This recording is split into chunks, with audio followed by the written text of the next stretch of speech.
G'day everyone, welcome back to Pint Party, the two machines turn a game and a gimmick into a tax write-off. I'm John, and is the game going to load? Yes, it's just happening very, very, very slowly today. Okay, cool. I made sure, I double-checked this, I'm like, is it gonna make me want to optimize? I even checked it, and I was like, no, it's all good, but I didn't actually load into the game. So it has been a hot minute since the game has actually loaded all of its assets, so it's going, oh! You want to actually play the video game. You don't want to just, look at the main menu. What? Alright, fine. It's, rushing around trying to figure itself out. So, we finished the main campaign. That's done. Absolutely brilliant. Loved it, loved it, loved it, loved it, loved it. And now we're doing the Frozen Wilds DLC. Now, quite a time machine. It's not going to even notice me attacking it. What? What's not even going to notice you? What? Okay, hang on a minute. We're in a bit of trouble here. Because something's... Alright. Oh, okay. Alright, we're going to run away because I don't know what's going on here. Apparently, there's some charges that are, very, very angry. We're just going to duck out here. Literally, we just spawned in. And everybody was like, Durr! I was like, I kind of need a minute to, explain what's going on. So, like I said, last time, we finished the main storyline. We beat it. We did all of this. And it was great. And I absolutely loved it. But if I had a time machine, I'd go back. Because the question I always asked was, when is the best time to play the Frozen Wilds? When does it take place? Because I don't want to be basically, because it's a problem that you've got with say Borderlands 1, where Borderlands 1, if you've got the Game of the Year edition with all the DLC, you can do basically post-game content almost as soon as you unlock teleporting. So once you unlock the ability to teleport from place, I think it's actually technically once you leave the starting area, the first area, and get into get into the next area. I can't remember the names of them off the top of my head, but basically you could do post game content and kind of spoil things for yourself, just because the things are supposed to happen after the main story ends. What is it? The Zombie Island of Dr. Ned takes place after the Vault Hunters have done all their stuff in the main story. And so I didn't want to spoil myself, especially with a game like this, which has twists and turns everywhere. I did not want to spoil it. Did not want to spoil the plot for me by then playing the Frozen Wilds and having somebody be like, oh yeah, of course, didn't you know, blah, blah, blah, blah, blah. So basically, when to play the Frozen Wilds, I feel like there's kind of two answers to this, because I've really thought about it, because I'm if I was going to make a recommendation to somebody else, what would I say? And I think what I've come down to is it kind of really, really, really sort of depends on how soon you want to do it. The absolute soonest you can do it, and I think you'd be okay, is level 30. Because it's the quest for the Frozen Wilds says it's a level 30 quest. So if you got yourself up to level 30, which you can do by you coming out of the Embrace, doing the Sacred Land stuff, becoming a seeker, and then getting out into the wider world, you run around here for a bit, doing some Kaja gimmicks, and you'll get up to level 30. Oh, I've got 3 skill points. How about that? Oh, okay. All right. Well, I should figure this out while I'm here. I will get that. So, you can get, oh no, I wanted that, actually. Screw it. It basically doesn't matter. Got all the skills I want. So you can get to level 30 and just start it. You can just start this and you'll be fine. But I did notice that once you do this facility here, this level here, the Gaia Prime facility, you get a new spear, basically. And it gets talked about by I think it's one of the shamans here? Yeah, I think it's one of the shamans here, sees your spear and is like, no, is it there? Or is it down here a bit? It's somewhere around here. One of the shamans goes, yo, that's a wicked spear. If you want to do some cool stuff with it, you want to do this. And there's a whole quest tied to doing some stuff related to the spear. What that is yet, I don't know, because I think Oh, that's right. You've got to go up here. Right? Find a rail part. It gives you this quest here. To do something up here. Which I haven't done yet. Because I'm like, I'm all the way over here. Like, you start here. And I'm working my way across. I went and picked up the tall neck, which was actually cool. I really like how that worked. Like, that was a fun little thing. Like, it wasn't like a typical tall neck get. That was pretty fun. And today, I'm gonna do this. Go to the lake. There's a lady who is a big fan of. She said she's a musician, and she plays, like, her instrument though isn't like a ukulele or a piano or drums or anything like that, right? It's these ginormous pipes. Like, these absolutely enormous pipes is what she's... I'm only going off of the description, right?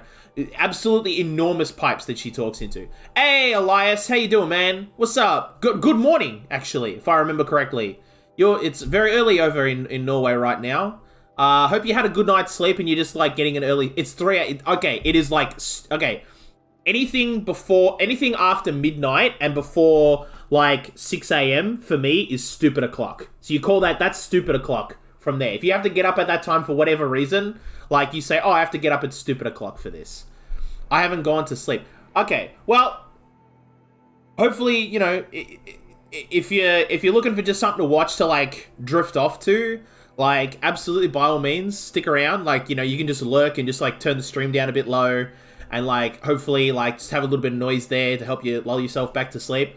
But no guarantees. It is Horizon Zero Dawn. We're going to be doing a lot of robo fighting, and I might get spooked. Like, just before, like, I literally spawned in right here at this campfire. You'll notice that Aloy is now standing here.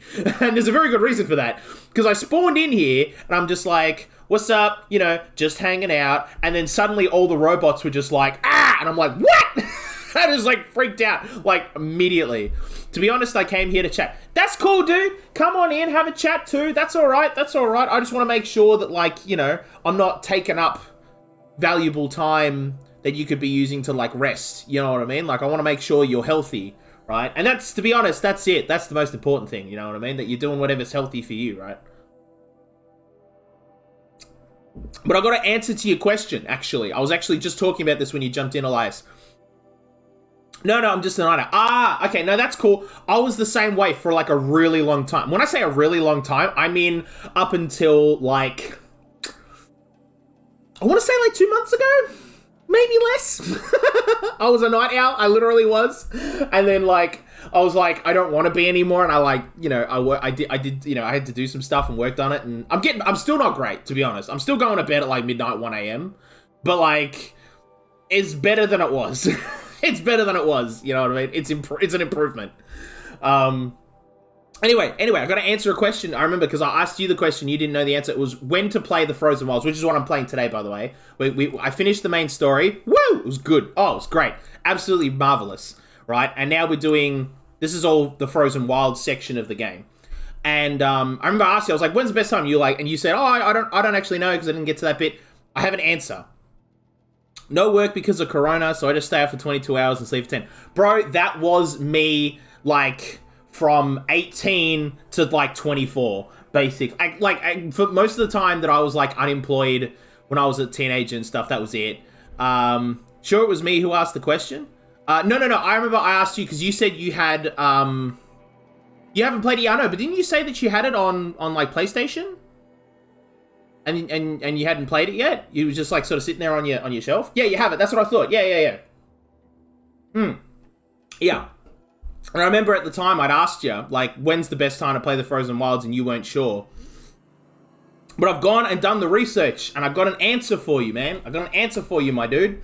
So, hey, are we drinking the same Monster? Yeah, Monster Zero Ultra, the sugar-free one. That's my brand of choice for energy drinks. Because it actually, like, A, I like the taste of it. B, it's sugar-free. And it's like... To be honest, though, I only get it when it's on special. Which at my local Woolies, literally, is, like, once a week or so. It's great. Sorry, when I say Woolies, my local grocery shop. It's available, like... It goes discounted once a week. And so that's when I buy it, and it's great. Oh, which reminds me, actually, gotta go grocery shopping tomorrow.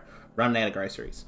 But yeah, I love this one. I don't like the original flavored Monster. I really don't. Like, if they just put too much sugar into it, like way too much, it's just overpoweringly sweet. It's honestly sickening. And like, I remember I drank it once, like, and this is back like when I was a teenager, and I'm talking when I'm like, yeah, don't like the sugary drinks. I used to like the sugary drinks. I started like cutting out sugar like a year and a half ago. And big part of that has been like just cutting out sugary drinks, and it's like changed my life. It's been fantastic. But like, even when my teeth feel sticky, it's funny. I only got that feeling with Pepsi. It was so weird. Any other sugary drink though, no problem. But with Pepsi, I got that sticky teeth feeling. It was really strange. But like with the original flavored Monster, I remember like even as a teenager, and this is when I'm like 16 or 17, and it's sort of like basically like the consistency of my body was like 10% water, 10% meat and bones, and like 80% energy drinks, right? And even then, like I drank one can once, and I was like, oof, this is like sickeningly sweet. And this is when like I still had a bit of a sweet tooth. And then afterwards, like you get like a caffeine rush and a sugar rush at the same time, and it's just too much. It's just too much for me. So yeah, not a fan of the original flavor. Never tried any of the other flavors. Oh, that's not true. No, that's not true. I tried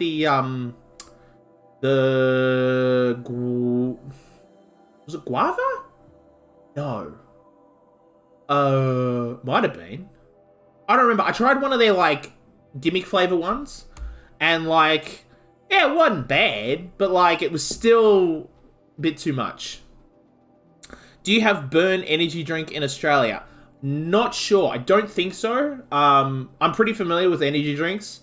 I don't think we have Burn here. We might not. Actually, you know what? Let's do a quick old... Oh, I got to do a tweet. Let's do that tweet. It's literally sitting right there, ready to tweet. I got to just tweet out, let everybody know the stream's live. Excusez-moi, monsieur. Hit that retweet like so, and okay, that's done. All right, now let's get to the Googling. Burn energy drink. Burn energy, light it up. Oh, wait a minute.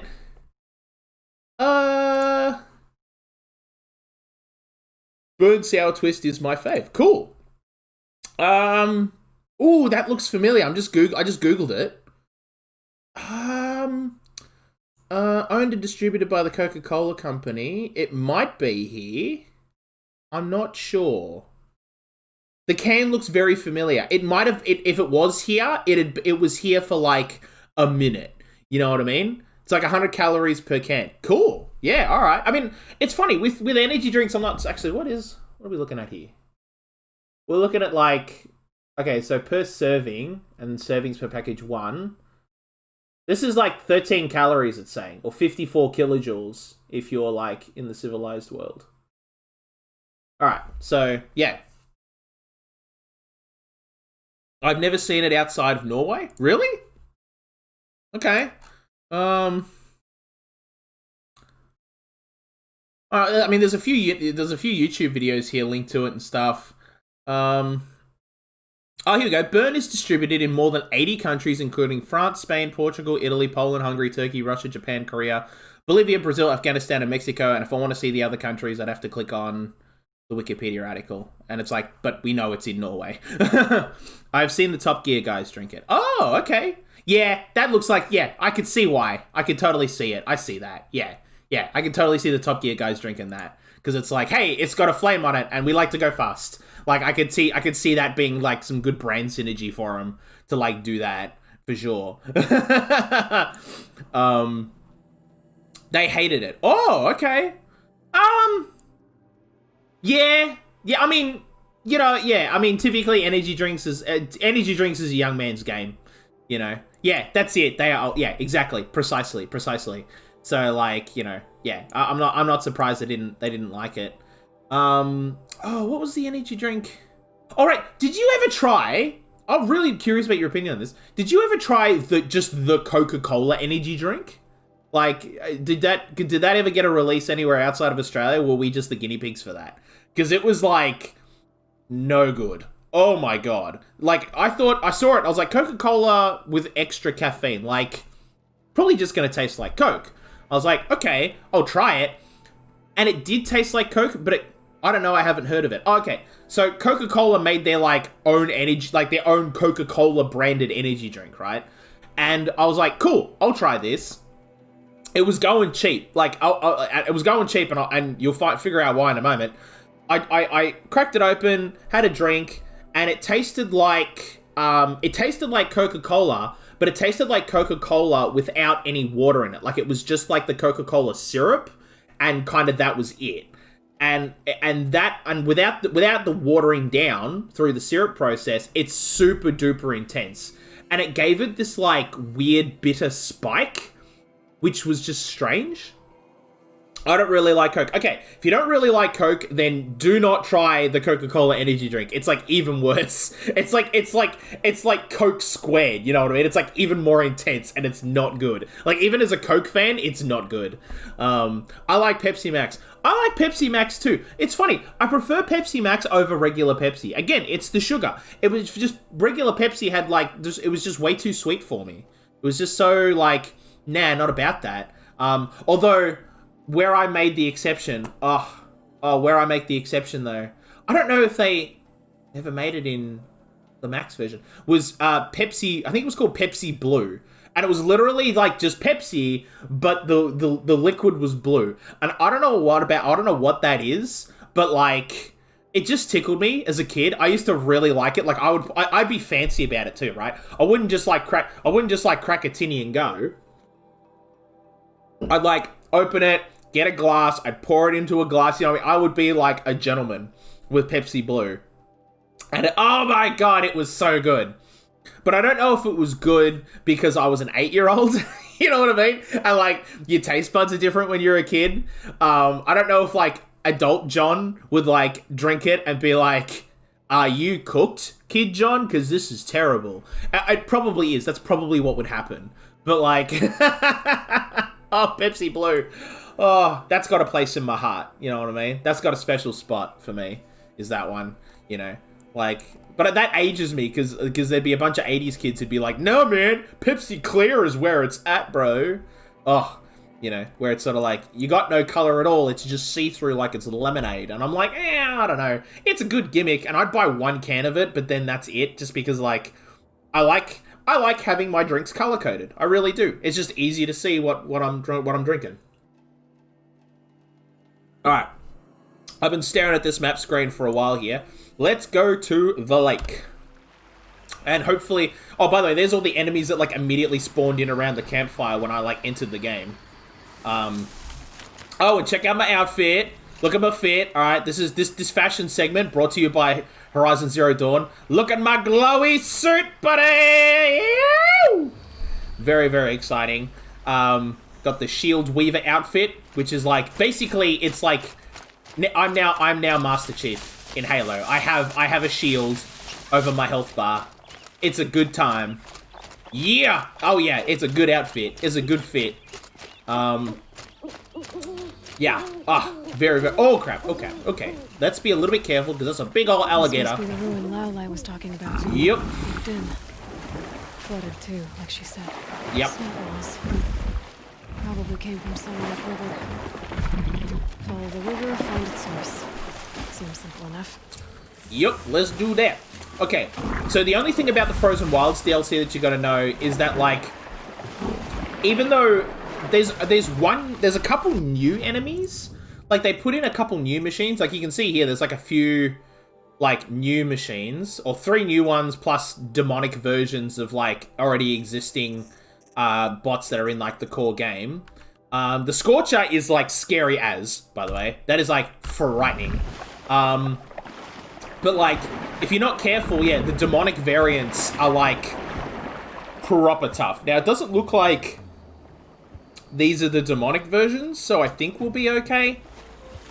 You'll know they're demonic because they'll have, like, purple, like, tendrils. Like, you can see this one's got tendrils on it. Oh, no, there, look at that. See little flicks of purple? That's demonic. Okay, so that one is cursed. It's not cursed, I should say. Basically, because the people, the humans in the Horizon Zero Dawn world don't have a full understanding of science. They think of things in terms of magical terms.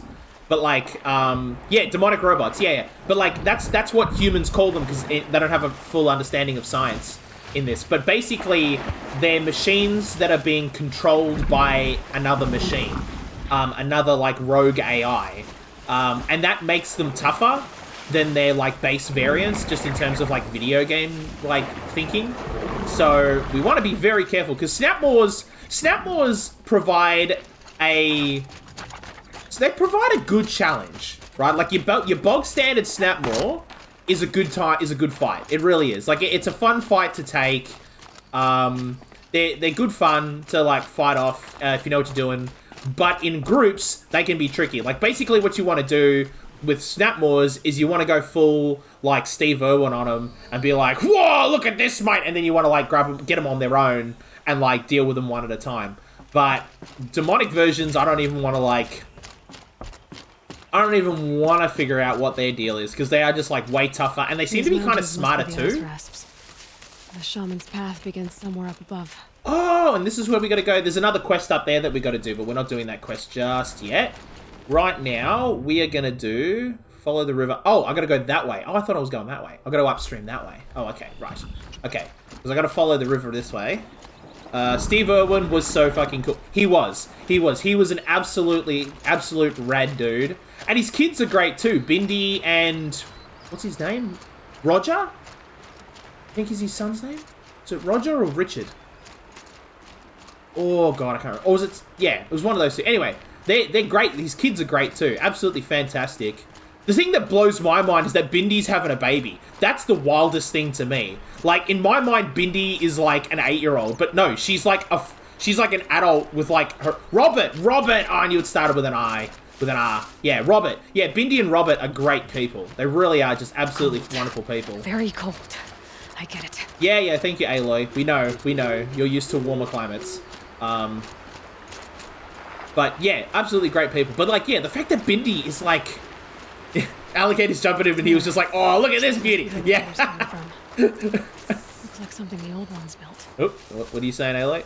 Oh, right. Yeah, because we're going to get to the water pumping plant and do all that kind of stuff. Yeah. Robert really is like his dad. It's wild. It's absolutely insane.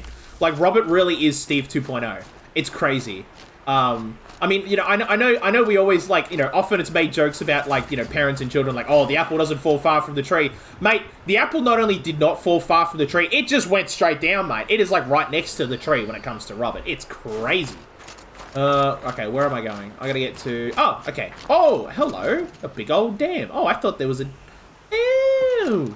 Oh, that's right. That's right. I had this thought before. I was like, what on earth is that?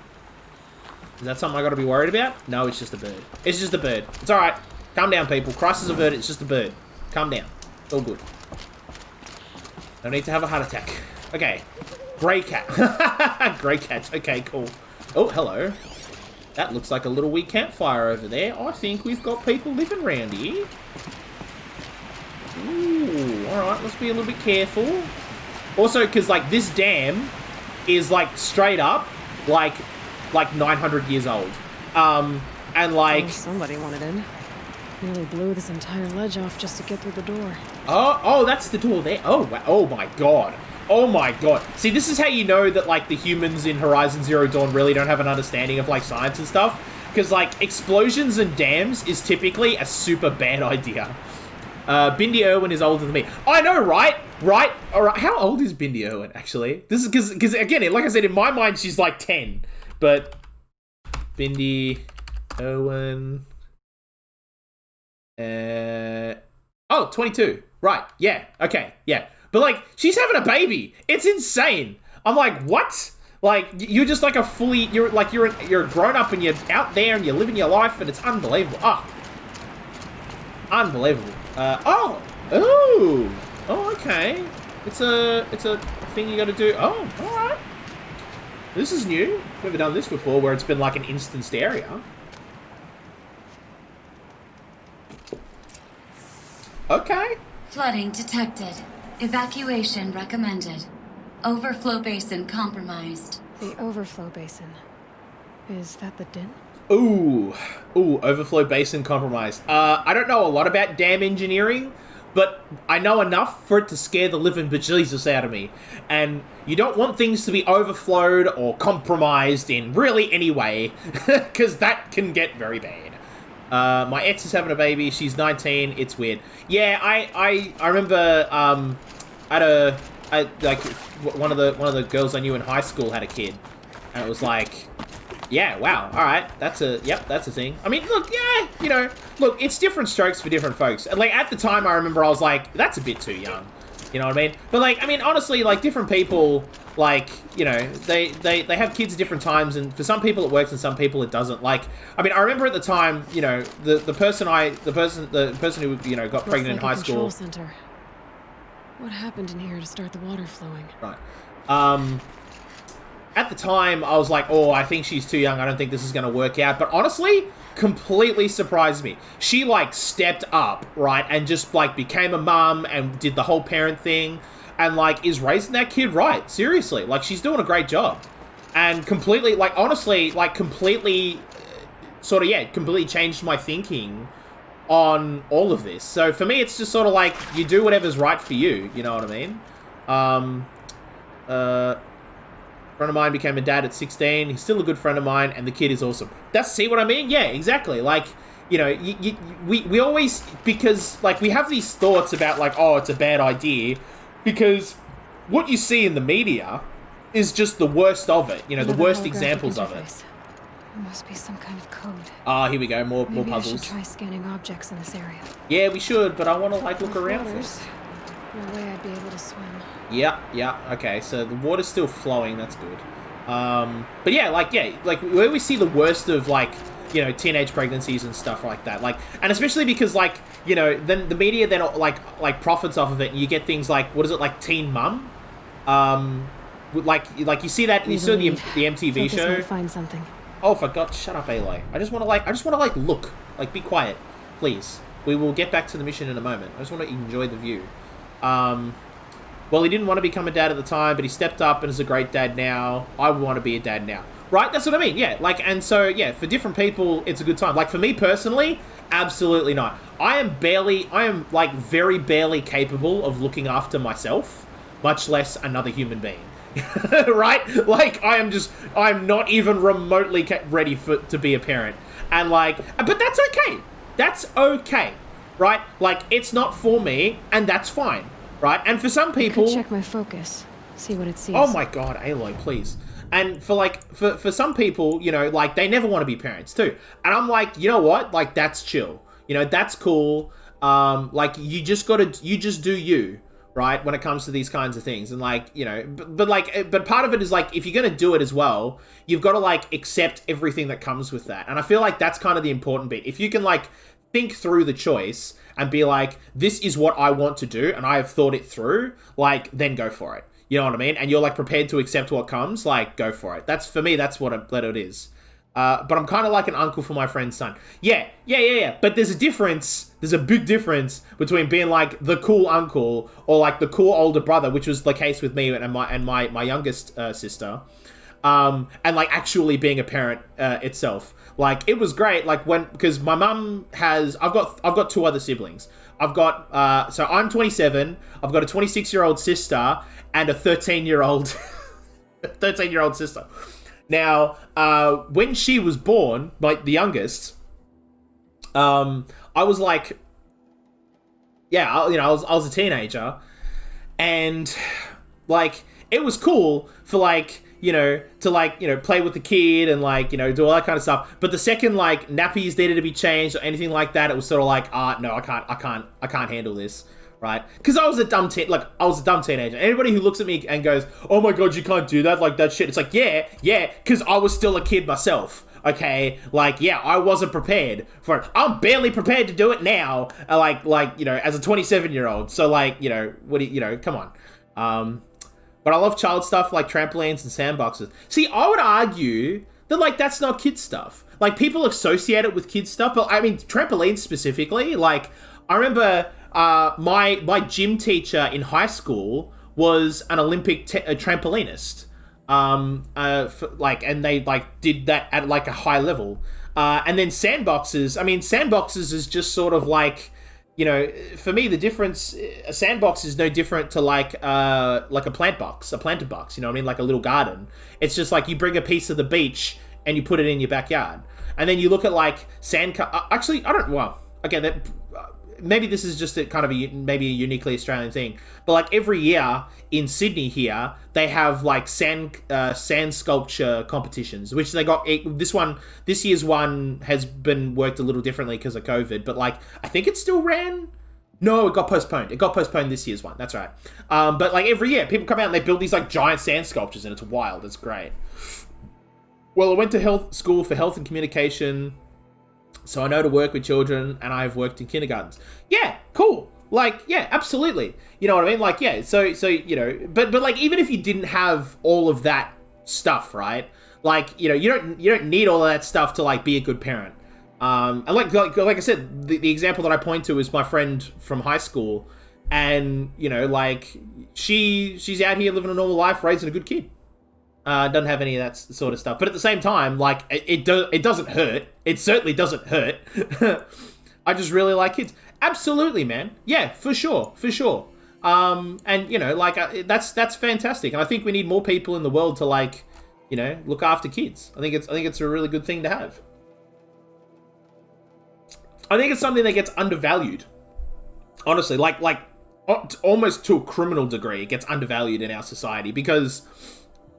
Like, because of the way our society works and like money drives everything, raising kids therefore has like no intrinsic value because you can't profit off of children. You know, there's no they can't give their labor, they can't produce an income, they can't pay taxes, and so the mechanisms of our society kind of like doesn't value raising kids, which is stupid. It's completely stupid. Kids are important. Kids, like, I mean, like, but at the same time, the people who like benefit most from our system will then go out and say, kids are the future, we should look after kids, and then won't do a bloody thing about it. So like, you know what I mean? Take that irony for what it is. I was the only boy in my class when I went to health and communications. That's the thing. Yeah, it's like, that's the other thing, right? That's toxic masculinity right there, bro. Like, it's sort of like, you know, for some reason, our society thinks that, like, men can't have a paternal instinct. Men can't be parents and be fathers and, like, you know, be there to, like, want to just raise their kids, which is, like, completely stupid, because I was raised by a single father, right? And, like, I turned out pretty good, right? And when I say pretty good, I mean I'm alive and not in jail. You know what I mean? Like, I turned out to be a pretty, you know, well-rounded person. As well-rounded as anyone can be, you know, mind you, I'm not bloody perfect, not by any stretch of the imagination. But yeah, like, you know, I'm not, you know, people think the worst of like single parents, and it's like, no, absolutely not. It's fine. Oh, that went down the wrong hole. Excuse me. Oh, all good. Almost died there. Well, taking care of people isn't scalable like software or stocks and shit, so it is valueless. Exactly. It's not scalable, and like, it sounds terrible to talk about it like this, but like the product of childcare, right? The kids themselves, right? Don't like, you know, contribute through any of the machinations of our society. You know, they don't work, they don't pay tax, they don't earn an income, therefore they have no disposable income, blah blah blah blah. So what you end up with is sort of like, you know, a person that our society says doesn't have enough value on them to make an investment in, which is so stupid. It's completely stupid, and makes absolutely no sense. But it's just the way it washes out, and it's stupid. All right, Aloy, your turn. Well, I work with kids with autism, and I make good money. Yeah. Like, I'm not saying it's like not all there, but what I'm saying is that, like, I mean, I suppose what I'm talking about specifically is more like stay-at-home parents. So, like, you know, when a kid's born, right, and you see this with, like, paternity leave and stuff like that, which I know is a bit different in Norway, because, like, you know, Norway is a civilized country, and you're like, yes, everybody should get paternity leave, it's good. But, like, You know, you see, especially in America, where they're like, you what? Paternity leave? What's this socialist commie shit? Right? You push that baby out, I want you back at work in an hour. It's like, what? Are you My mad? focus could find something I've missed. Alright, let's just go and pick up the collectibles. Yeah, oh, unbelievable. But yeah, like, yeah, it's only until you get into, like, sort of, like, childcare, like, sort of stuff that it goes, okay, now there's, like, a product here, there's, like, a thing we can do here. But this room looks like it's packed with old stuff. Might be something useful. Oh, is there any loot in there? Oh, there might be some good loot in there. Anyway, but yeah, like, if you want to be, like, a stay-at-home mom or a stay-at-home dad, like, society is like, no, that's a terrible idea, don't do that. And there's our troublemaker. Doesn't seem to be as good at getting out as he is at getting in.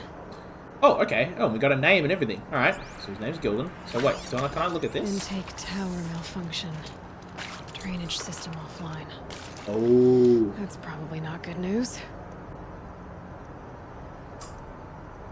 Oh! The turbines are clogged up. Yeah, that's probably because that's probably 900 years of dirt and leaves and fish in there. Oh, that's why the overflows are running. Yeah, this thing's gonna pop like a balloon. If we're not careful.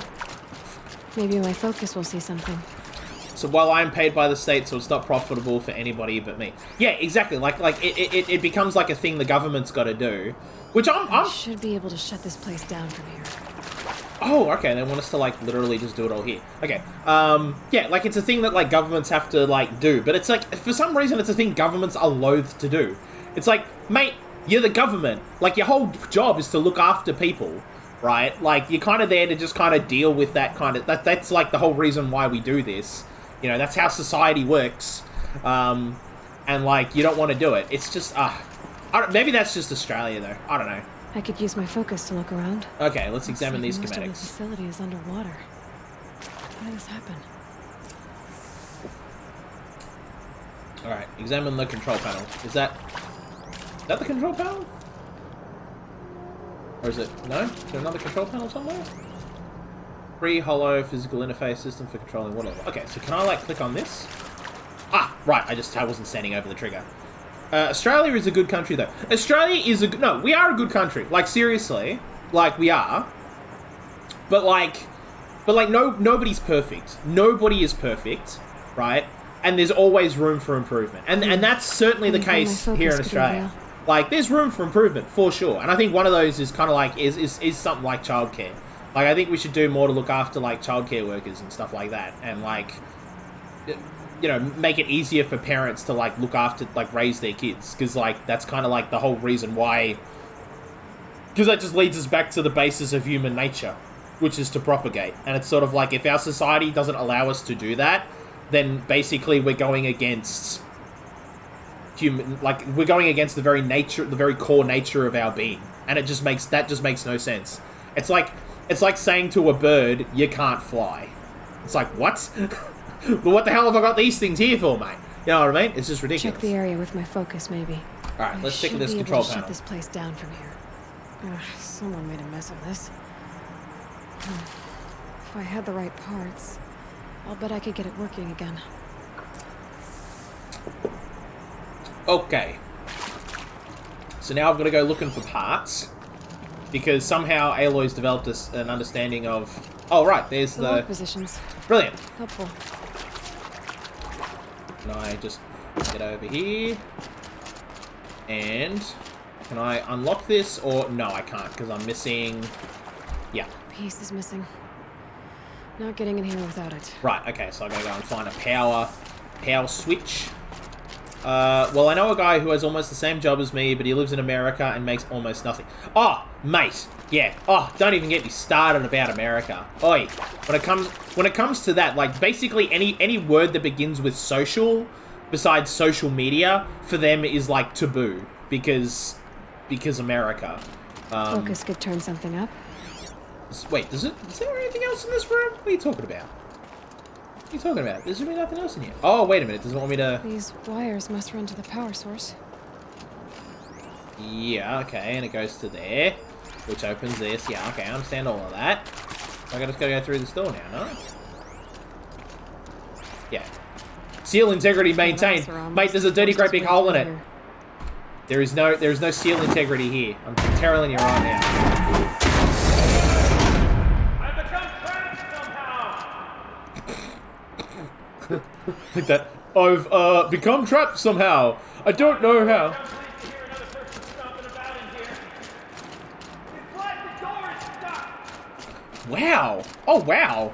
Oh, that's what I love about games like this. Do a good deed and clear your conscience for whatever cruelties you may have committed.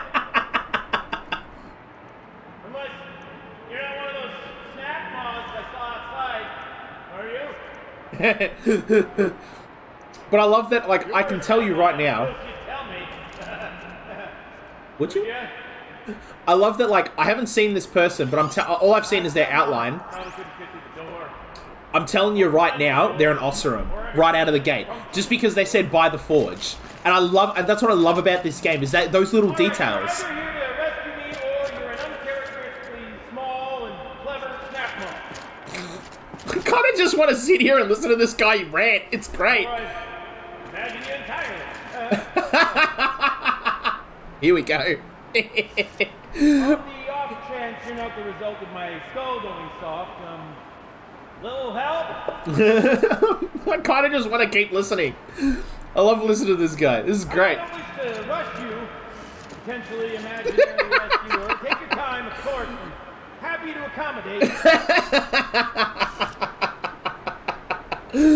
Oh, is there anything? I tell you, this is my first time getting stuck mid-delve. No such luck, I'm afraid.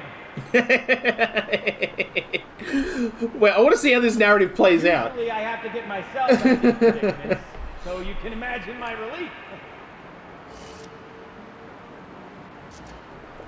Is that it? I once spent 2 days wandering a ruin before I found an exit. 2 full days! I feel like I'm getting more out of this guy. This is great. There's like a whole narrative here. Like think about this, right? Current arrangement of ours is preferable, of course. Not much wandering room in here. Somebody sat down and wrote this script to fully understanding that like 90% After of all players this would never listen to anticipation, I'm it. even more excited to make your acquaintance than I was when I first heard you out there. Although, if I might permit myself to be frank, I would prefer a little more experience.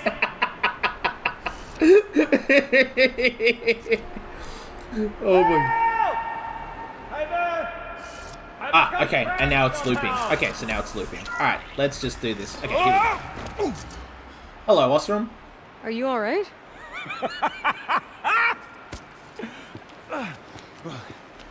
You don't know how happy you just made me. For a moment, I thought my fire was snuffed. My forge gone cold. But nope. Nope. Not old Gildan. You're welcome. I like this guy already. Wait. Start from the beginning. What are you doing down here? Ow! My apologies. When you mostly talk to yourself, you can tell your stories in whatever order you like. There's an artifact in that storage room I simply must acquire. But as you may have noticed, the door won't budge. I took one of those roundish, ringy what's-its from the wall beside the door. No luck. So I had to go with that panel with the button. Even less luck. My gentle experimentation caused the chamber to flood. So I pushed the button again, perhaps a little too enthusiastically. Sparks and smoke. Now, obviously, I came here to investigate. My cautious footsteps may have contributed slightly to the collapse of a bridge. When the bridge began to collapse, I may have, for the sake of expedience, abandoned the cumbersome ringy what's-it to the waves. By the time I thought to give up the endeavor, the door had closed behind me. And thusly do we come to the present moment. Dude, this guy's an absolute riot. Oh my god, yo. And this is a DLC, you know what I mean? Like, this isn't the main game. Oh, this is great. Oh my god, okay. Alright, but first, we're gonna get some information. Gotta get some information. Alright, what is the broken panel to which Gildan is referring to? So you found the button that controls the flow of water. Quite by accident. And then you broke that button. Also, quite by accident. The panel's the only way to shut this place down, as far as I can tell. This isn't gonna be easy. That storage room is filled, top to bottom. Would you be surprised to find the parts you need in there? I certainly wouldn't be. Okay, so, right, Gildan is, like, keen as a bean to, like, get into that storage room and, for fun and profit, and looks at Aloy and goes, you look like you're a handy individual, and is trying to, like, exploit us for their own gain. But at the same time, we also kind of need those gizmos too, so it's kind of like our interests are aligned. DLCs are sometimes better than the main game. It's funny. It's funny that you say that, like, because the only time that I've ever kind of, like, noticed a lot of people talk about that is sort of like with The Witcher 3, specifically like Blood and Wine. Everybody I've ever talked to about it who's played The Witcher 3 is just like, Blood and Wine is amazing. And because I never, like, got into The Witcher, I was just going to say that. Exactly. Everybody.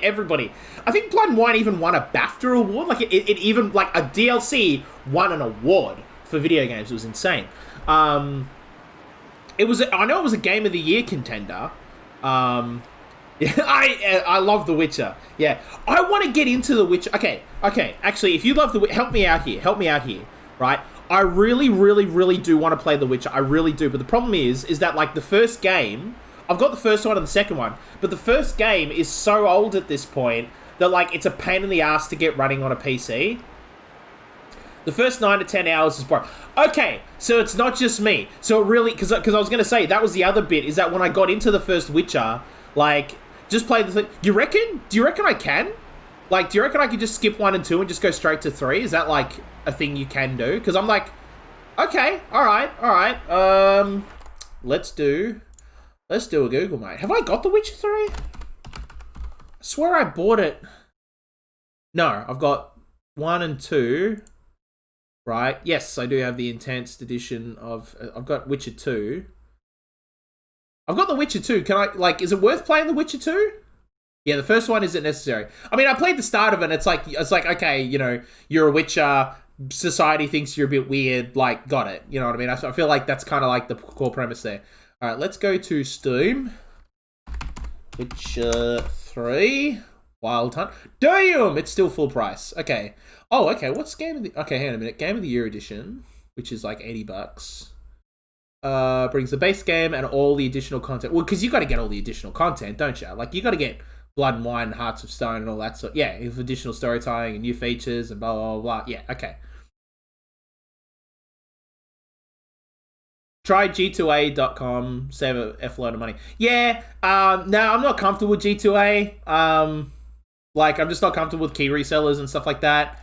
Like, I'm good. I don't mind paying... Yeah, because, like, you know, just because, like, the grey market for stuff like that, you're never really quite sure where those keys are coming from and stuff like that. And I'm okay with paying full price for things. And besides that, like, The Witcher 3, I know for a fact it goes on special, like, it goes on special, like, at fairly regular times of the year. So, like, I reckon, all right, I tell you what, here's what I'm going to do. I'm going to make a bet. Right? I'm going to do, not a bet, I'm going to make a prediction. Because gambling's bad. We're going to make a prediction right now, okay? Cyberpunk 2077 comes out, what, November-ish? Mid-November? Let's say mid-November-ish. I think it's like November 19 off the top of my head. I'll tell you right now, when Cyberpunk 2077 drops, CD Projekt Red's going to do a sale on all their other stuff as part of like a celebration, and Witcher 3 will go cheap at that time, and that's when I'll pick it up. Because they'll do a special. They'll do Steam will do like a publisher sale or something like that, and like Cyberpunk will be full price, but everything else in their catalog will be cheap, I reckon. I played Witcher 3 before any of the others, so there is no need to play the second one first. Yeah, okay. My only thing is I've got the second one. Like, I could download the second one right now and start playing it. And if I can just skip over 1 and go straight to 2, I might just do that, you know? But Oh my god! So now I'm like officially throwing it back onto my pile of shame because I bought it yesterday. I bought the Outer Worlds because it dropped on Steam, and like I'm like keen as to play the Outer Worlds. Actually, would that be something people would want to watch me play on stream? Should I play that on stream, the Outer Worlds? Like after Horizon, of course. I might make that my game I play on the weekends. I don't know if that'd be something people would want to watch, is watching me play the Outer Worlds. I've already pre-ordered Cyberpunk. I am going to buy Cyberpunk day one, for sure, when it drops. Like, the day it comes out, I'll buy it. But I'm not a pre-order kind of a person. I've just never had good luck with pre-orders. Every time I've pre-ordered a game, it's always kind of like, never been a great experience. Except for Grand Theft Auto 5. But, even then, it wasn't great. But that was me being stupid, not the game. I pre-ordered the collector's edition of GTA 5 for personal reasons. And I got all the collector's stuff and was very happy. But I got it on PlayStation 3 and I had an Xbox. But I really wanted the collector's edition, so I didn't really care. And then literally a week later, I went out and I paid $80 on top of the $150 I'd already paid, and I bought it on Xbox 360. So you might say I was like pretty hardcore about Grand Theft Auto back in the day. I just got paid and said, fuck it. For sure, dude, like, I totally get that. I've done that too, where it's like, you've gotten paid and you're just like, screw it, I'm gonna do this. I literally did that a couple months ago. No, I can tell you exactly when I did it. I did it on my mother's birthday. So, on my mother's birthday, she lives in the countryside and I live in the city. I gave her a ring and I'm like, hi mum, happy birthday. And she's like, oh, I'd love to hear from you, son, how are you? Having a bit of a chat, having a bit of a chinwag, right? Doing a bit of online shopping. And I was talking to her about like some smart home stuff because she was getting interested in like buying like smart bulbs and, you know, Google Home and stuff, Amazon, you know, whatever. And so I was talking about smart stuff and I said, mate, the best like smart home thing I've seen, I don't know, I wouldn't say it's the best, but it's certainly like the one that makes me giggle the most, is a smart kettle. So literally you can like just get up in the morning and just yell at your Googles or your Amazons and say, turn the kettle on. And they're like, yeah, righto, mate. And the kettle starts to boil. I was like, that is awesome. That is the best thing ever. And it just tickled me. I don't know. It just gets me right it just scratches that itch, that smart home itch for me.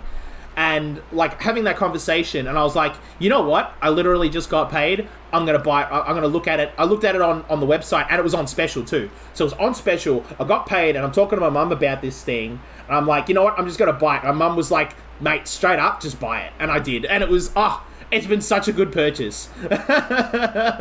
Oh man, it makes you feel decadent. It really does. Like, you know what I mean? Like, because you can just sit there, as long as there's water in the kettle, mind you.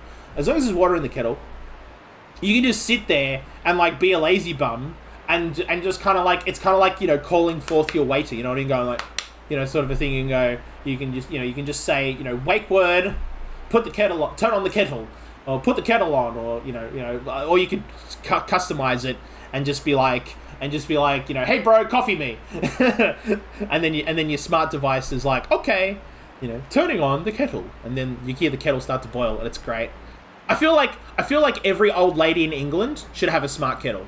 Like seriously. Like you're watching EastEnders and like the commercial, like just before the commercial break comes on, you can have all the old biddies in England just being like, pardon me, Google, put the kettle on. And, you know, English Google can be like, yes, ma'am, and then, like, puts the kettle on. It's great. Fantastic. It's the kind of stuff that's fun every time you use it. Yes! Yes, that is it! That's exactly, that's it. You put it into words. You put it into words exactly how I feel. It's fun every time you use it. Yes, that is a smart kettle. Every time you use it, it's fun. And I use it literally every day. Like, I get up I'm a Melburnian, and in Melbourne we drink coffee. And we drink a lot of coffee. And, like, every morning I get up, I don't even get out of bed anymore. I literally, my alarm goes off, I roll over, turn off my alarm, or actually I've hit snooze like 5 times at this point, but I turn off my alarm, and then I'm like, oi, wake word for whatever, I don't want to set off your thing, or anybody else that's watching the VOD, put the kettle on. It puts the kettle on. It's like, done deal. And then I get out of bed, you know, have my morning waz, you know, and like wash my hands and all the rest of it. By the time I get back over to my kitchen with my coffee cup in hand with a little bit of coffee in it, kettle's boiled. It's fantastic. I use Siri for everything, and my parents think I'm crazy. Maybe I should get one. No, absolutely not. You are not crazy at all. Like, the thing is that, like, so my dad had the same feeling, right? And here's the thing. I say, right, you should, like talk to your parents about it and buy one for them, right? Because seriously, like, my dad uses, I've got a Google Home Mini in my living room, and my dad uses it literally all the time. And it just sits there, and you know, and I'd say get a Google one just because you want to have access to Google search, because what my dad uses it for is asking what the time is, asking about the weather, and getting the news. So, like, he gets up, it's now become part of his morning routine. He'll get up in the morning, he asks Google to turn on his bedroom light, and Google turns on his bedroom light. And then he comes out, and then he tells Google to put the kettle on, and the kettle starts to boil. He goes off, gets his coffee, and then sits down in the living room, and then says, Google, I want the news, and then Google tells him the news as he sips on his morning coffee. So the entire time, like, it's become like a synonymous part of his life, right? And then, like, he'll ask her what time it is, and when he's cooking as well, like, he'll cook and be like, okay, I've got to have something on the stove for like 5 minutes, right? Goes, hey, you know, he says to Google, right, 5-minute countdown, and then he can sit there and watch the telly for 5 minutes, and then Google will, like, do a little alarm thing and say, excuse me, you know, it's time for you to go and, you know, look at the kitchen again. And he's like, yep, no worries. And he goes and does it. Might get one for myself. I use Siri to Google stuff, call people, and for the weather and timer. Yeah, exactly. But, like, honestly, I'd say, like, you know, if, like, the best way to, like, convince people about what the best thing to use, like, a Google Assistant for is honestly just to, like, get one for them and just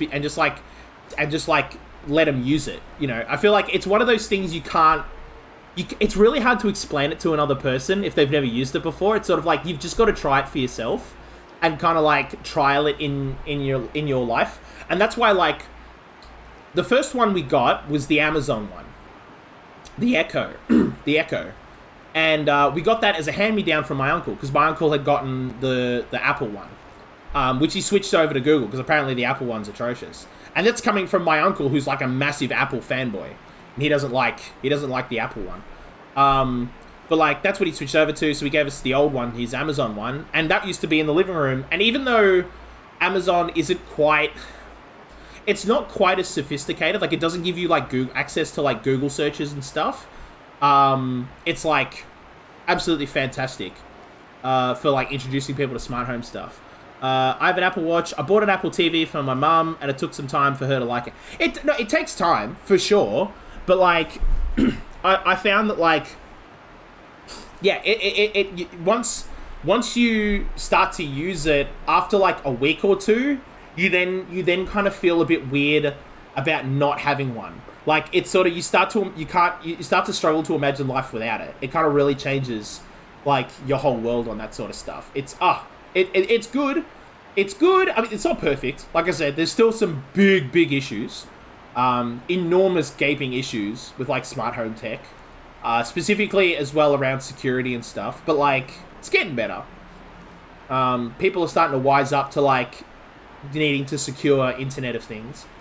But I feel like, yeah, in a few years, in, like, 10 or 12 years, you're going to start to see new houses, not old houses, but new properties that are being built with this stuff, you know, kind of built into them. It's kind of like just the done thing. I'm looking forward to it. Well, I'm looking forward more to self-driving cars. Having smart home tech built in for me is, like, it's nice, but I'm a nerd. I'm a tech nerd, and I'm very much happy to, like, retrofit a house myself and do all that style of stuff myself. But, like, I know I'm a nerd, and I know that, like, most normal people are going to be like, ain't nobody got time for that, bro. So for me, it's not that big of a deal. But self-driving cars, that's going to literally change my life. Because I hate driving.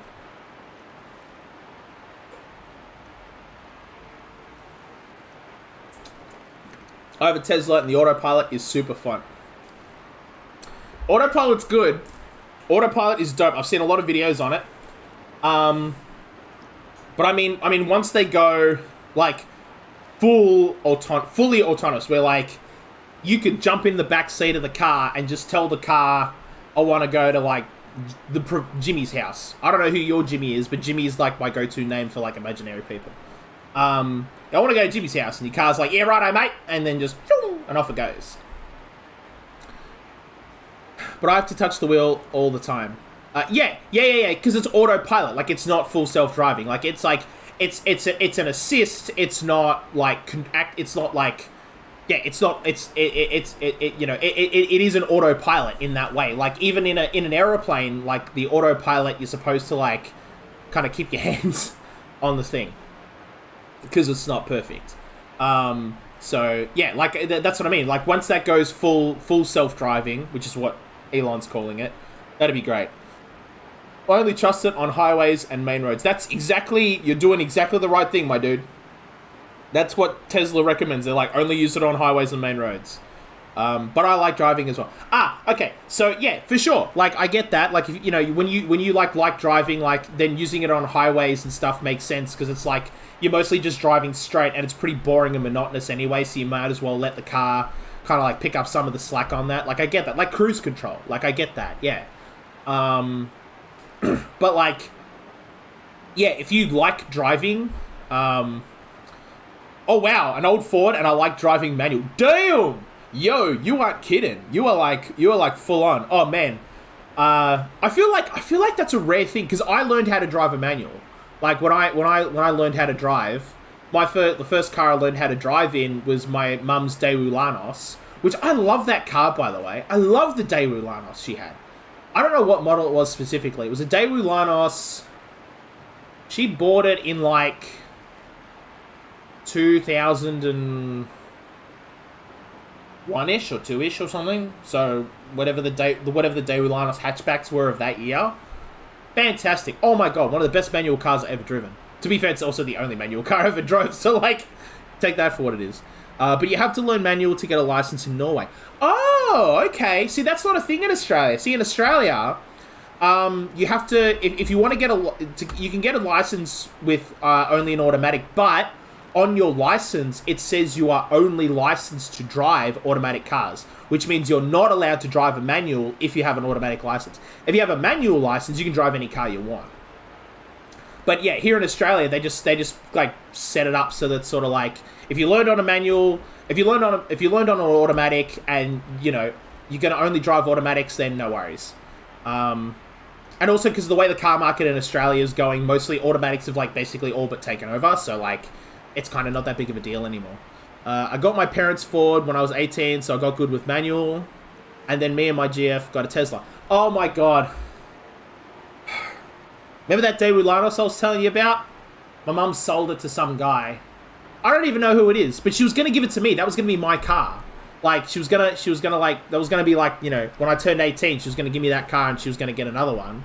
And like, you know, everybody was like, it was a bit of an old bomb. But mate, I love that car. Oh, it was a good car. And then she sold it. They had quick $1,500 for it. Which, I mean, I don't blame her. Somebody was gonna give her $1,500 for it, like, mate, don't look a gift horse in the mouth. But like, at the same time, my heart broke a little bit because it was a good car. She doesn't like manuals, so I mostly drive the Ford. Mate, I'm with your missus on that one. I'm not a big fan of manuals. Like, I mean, don't get me wrong. I liked learning how to like do it just as like a skill for like the fun of it, but like it wasn't something I'd want to do like every day. You know what I mean? But that being said, though, I don't like to drive. Like, I don't even really like to drive automatics. Like, I don't like to drive at all because it gives me anxiety. So, like, you know, I am a little bit of an oddball in that. And I'll admit to that. I'm an oddball. That's fine.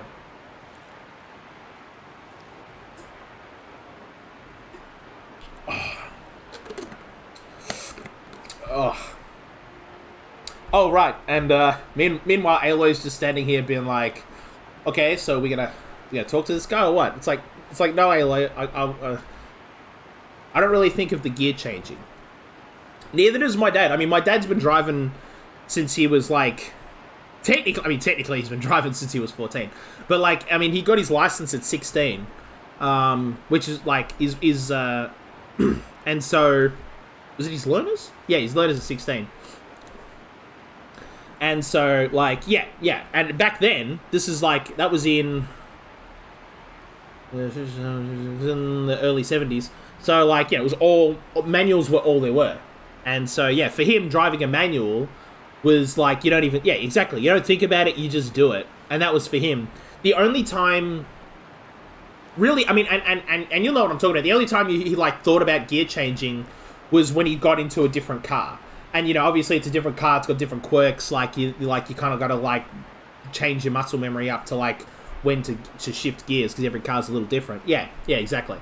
That, and actually, there was that, but the only other time he really had to think about it was, and, like, consistently, was when we bought he went from driving, we had a little Toyota Corolla, little early 90s Toyota Corolla, which eventually just died, and went down the secondhand car joint and got another Toyota, but it was what was it? A Seeker? No. Oh, I can't remember. It was a little it was a hatchback. It wasn't a Corolla, but it was a hatchback, but it was like the sports edition. And it had like a sports transmission in it and everything. Like, it was a rally car. It was like Toyota's rally car. And it just so happened that somebody had bought, and, you know, it was just happened to be at the secondhand car yard, and the dealer didn't really know what he had, so we let it go for a cheap price. And yeah, because it had a sports transmission, it was a lot more sensitive to gear shifting and stuff like that. So, like, you had to be really careful about gear shifting, and otherwise, like, it wouldn't be that the car would break, it would just be that you would end up going from, like, 0 to 100 in, like, 3 seconds. You know what I mean? It was a sports car. So you really had to think about it. By Ford is really the only manual I ever drive. Man, that's cool. That's cool. Yeah, like, I mean, realistically, most people don't change cars that often. With the exception of my uncle. But my uncle's a car salesman, so, like, you know, what do you expect? He got a new car every 3 years.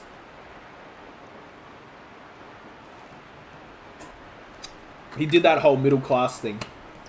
But he was, like I said, he was also a car salesman, so, like, he would always get the best deal on a car, so he could kind of do it, and he was making good money. I remember when I was 18, one of my friends got her grandma's old car, and she didn't have a license yet, so I drove it a lot, and it was a horrible car, so I had to think of the gears a lot. Yeah, it's funny, that's how I felt about driving this Toyota sports car. Which, by the way, like, top tip, like, if you're trying to teach someone how to drive, don't teach them how to drive in a sports car. Like, especially if you teach them how to drive stick, don't do it in a sports car. Because, like, gear shifting is, like, a whole thing that, like, you know, the car just expects you to know how to do. It's way less forgiving. That's why I love the Daewoo Lanos. The Daewoo Lanos was very forgiving on gear shifting. It was sort of like, you're out a little bit, don't worry about it, I got you, buddy. And it would, like, look after you. Oh, I love that Daewoo. Like I said, I still think about it to this day. And it's been, like, I don't know, 12 years, I think, since my mum sold it. And I still think about that car. So, yeah. Like, certain cars have, like, bad gear shifts. But it's also, like, I think just, yeah, it depends. Like, like I said, different strokes for different folks. Ugh. Alright. What's this ring thing you're talking about, buddy? Well, there's no way we're getting into that storage room without another ring. It's part of the locking mechanism that controls the door. You don't say. Well, that's fantastic news. Marvelous, even. You've got 2 hands. I've got 2 hands. Perfect! My savior, my salvation, and if you like, why wouldn't you? Of course you will. My accomplice. Together, that ring is as good as ours, and with it, the storage room and its spoils. Didn't you say you dropped the ring in the water? Well, I'll grant you that adds a heretofore undiscussed level of complexity to the proceedings.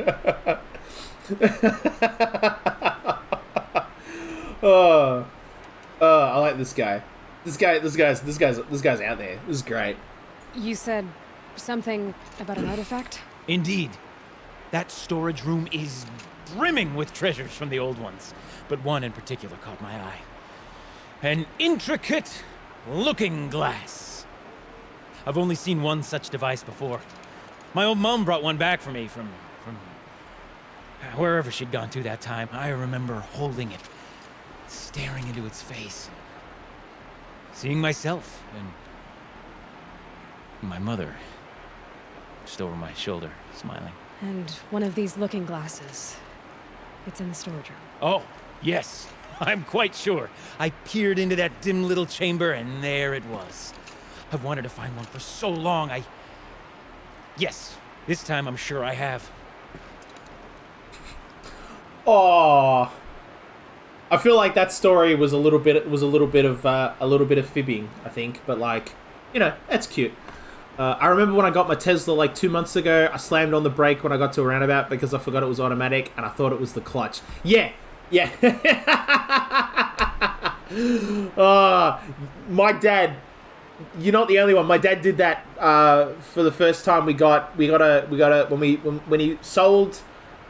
Well, okay. Eventually, drove the Toyota sports car, and that died.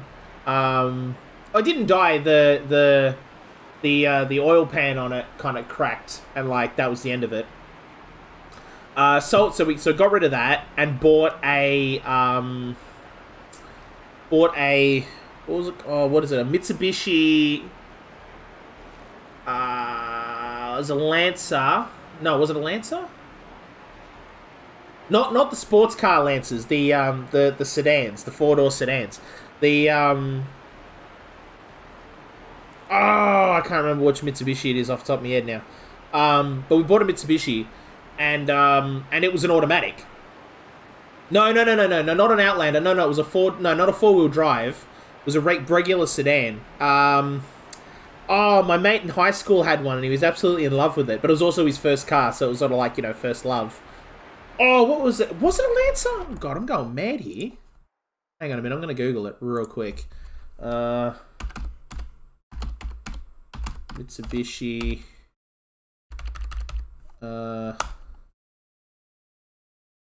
It might have. No, wait. It might be a Lancer.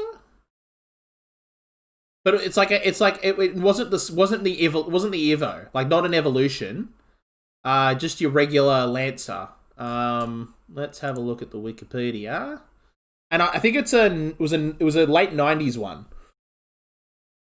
Let's see. 1973, 79, 3rd to 5th. Yeah, that's it. It was a Lancer. There's a picture of it right here. Which one? No, that's the 3-door. No, these are all the 3-doors. No, I don't want... Where's the... Yeah, yeah, the sedan, the Lancer sedan. That's the one. Yeah, that's a picture of it. Yeah, so like the bog standard one. Yeah, so it was a Lancer. But it was a mid to late 90s Lancer. Yeah. You actually no, it wasn't in that because they drove Holdens in that. Anyway, but it was mid to late 90s Lancer, but it was automatic was the thing. And like basically, you know, because my dad up until this point had only ever driven manuals, going from like 30 to 40 years of like driving manuals to driving an automatic, like, yeah, that was a hard habit to break, to like not hit the brake when you're trying to hit the clutch. Yeah, no, absolutely, that's what happened there. But it's funny how quick it goes when you stop driving manuals, because like it was like, I want to say 6 months later we ended up selling the Toyota, because the Toyota kind of died, and then I sold it off to a mate of mine who was a mechanic, and because it's a sports car, he was like, I'll buy it and fix it and like drive it myself, and we're like, sweet. But you know, we're not going to sell it to you for like the cost of it being fixed. We'll just sell it to you for like nothing, because realistically we just wanted to get rid of it to like not have it sitting in the driveway, you know what I mean? It was just sitting there gathering rust.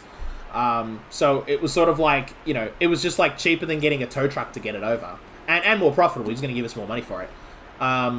So I sold it to him, and that was the first time my dad had driven it in like 6 months, and immediately he was like, and he ate the, he grinded the he grinded the gears a little bit on it as he was driving it. This is a man who'd been driving manuals before 6 months ago. Before that, 6 months before, he'd been driving manuals for like 40 years. Be right back, 2 minutes. No worries, dude. I'm gonna finish off this conversation, like the video game conversation, and then we'll get back to chatting. All right, buddy. Well, let's help you out. So, we need to replace that ring and get into the storage room. Then I can fix the panel and shut this place down. And I can finally wrap my fingers around that looking glass. Okay, Gilden. How are we gonna get that ring? 2 sets of hands, girl. 2 sets of hands. Behind us lie a pair of enormous gates, but I believe the gates must be operated in tandem. Together, we can dry this place out. Guess we better get started then. I guess we better.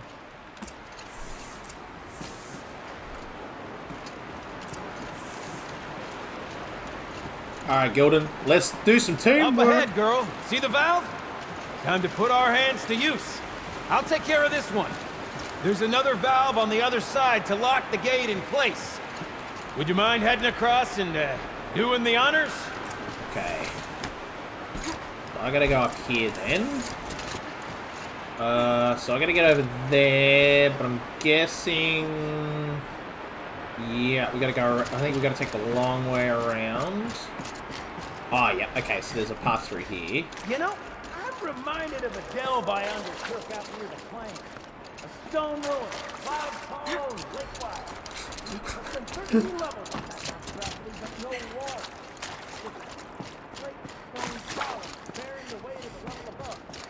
Filled out with row upon row of those enormous crusted out old world pipes. You know the ones with their 4 wheels? A tub of stagnant water. Charming.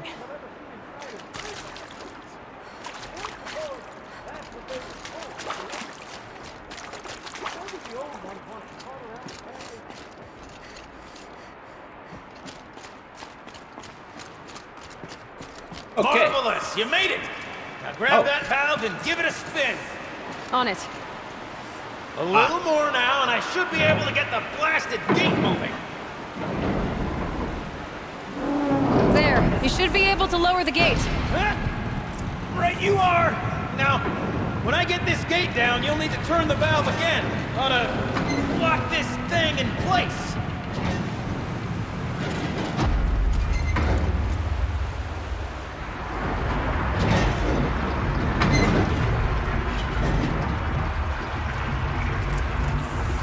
One gate down.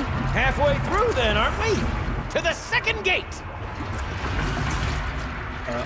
It's already lowered the water. Ooh! Oh, this is cool. Oh, I like this quest already. Oh, I'm about this, buddy. A ladder is a rare and special thing, girl. Can depend on it to take you exactly where you need to go, and no further. Oh my god. Hey, Elias, what's up? Welcome back. Oh my god. We're just doing a little bit of platforming. The valves for the second sluice gate are somewhere above us. How are we gonna get up there? Let me look around. See what I can find. Looks like I could jump across on that rickety rusting platform. Might find a way up. Okay, we're gonna be very, very careful here as we do some platforming. Oh, there we go. Oh! That was not what I wanted to happen. Okay. Alright, I'm just gonna keep moving around. Can I jump across? Yes. Nice! Woo! Jump! Nice! What am I saying? That was stupendous! Never seen such absolute disregard for personal safety. Thanks. I think. Alright. Ooh, supply crate. Yes, I will take all the loot. Nice! Yeah. Oh, yeah. No, I got kind of lucky. I was like, I think I can jump over there. But I also was like 100% just sort of like taking a bet. I was like, I think I might die. But if I also did, I was like curious to see what like jumping into the water would do. Okay. But I love... this quest has got some good platforms. Just spring across the gap. This might go wrong. I suspect this is where it's going to be like... It's going to like go, you know... Is it? No, I thought the thing would go... You know what I mean? You're right above me. Just send that ladder on down. Right, yes, of course. Look out below. Here we go. And then Gilden's gonna We've done open this that once one. before. Should be as easy as falling down a hole. If you take the valve on the other side. Set Yeah. up the same way on this side. I should look for an access tunnel. Meanwhile, Gilden's gonna regale us with another tale of his days in the claim. No? No wild stories of big carts?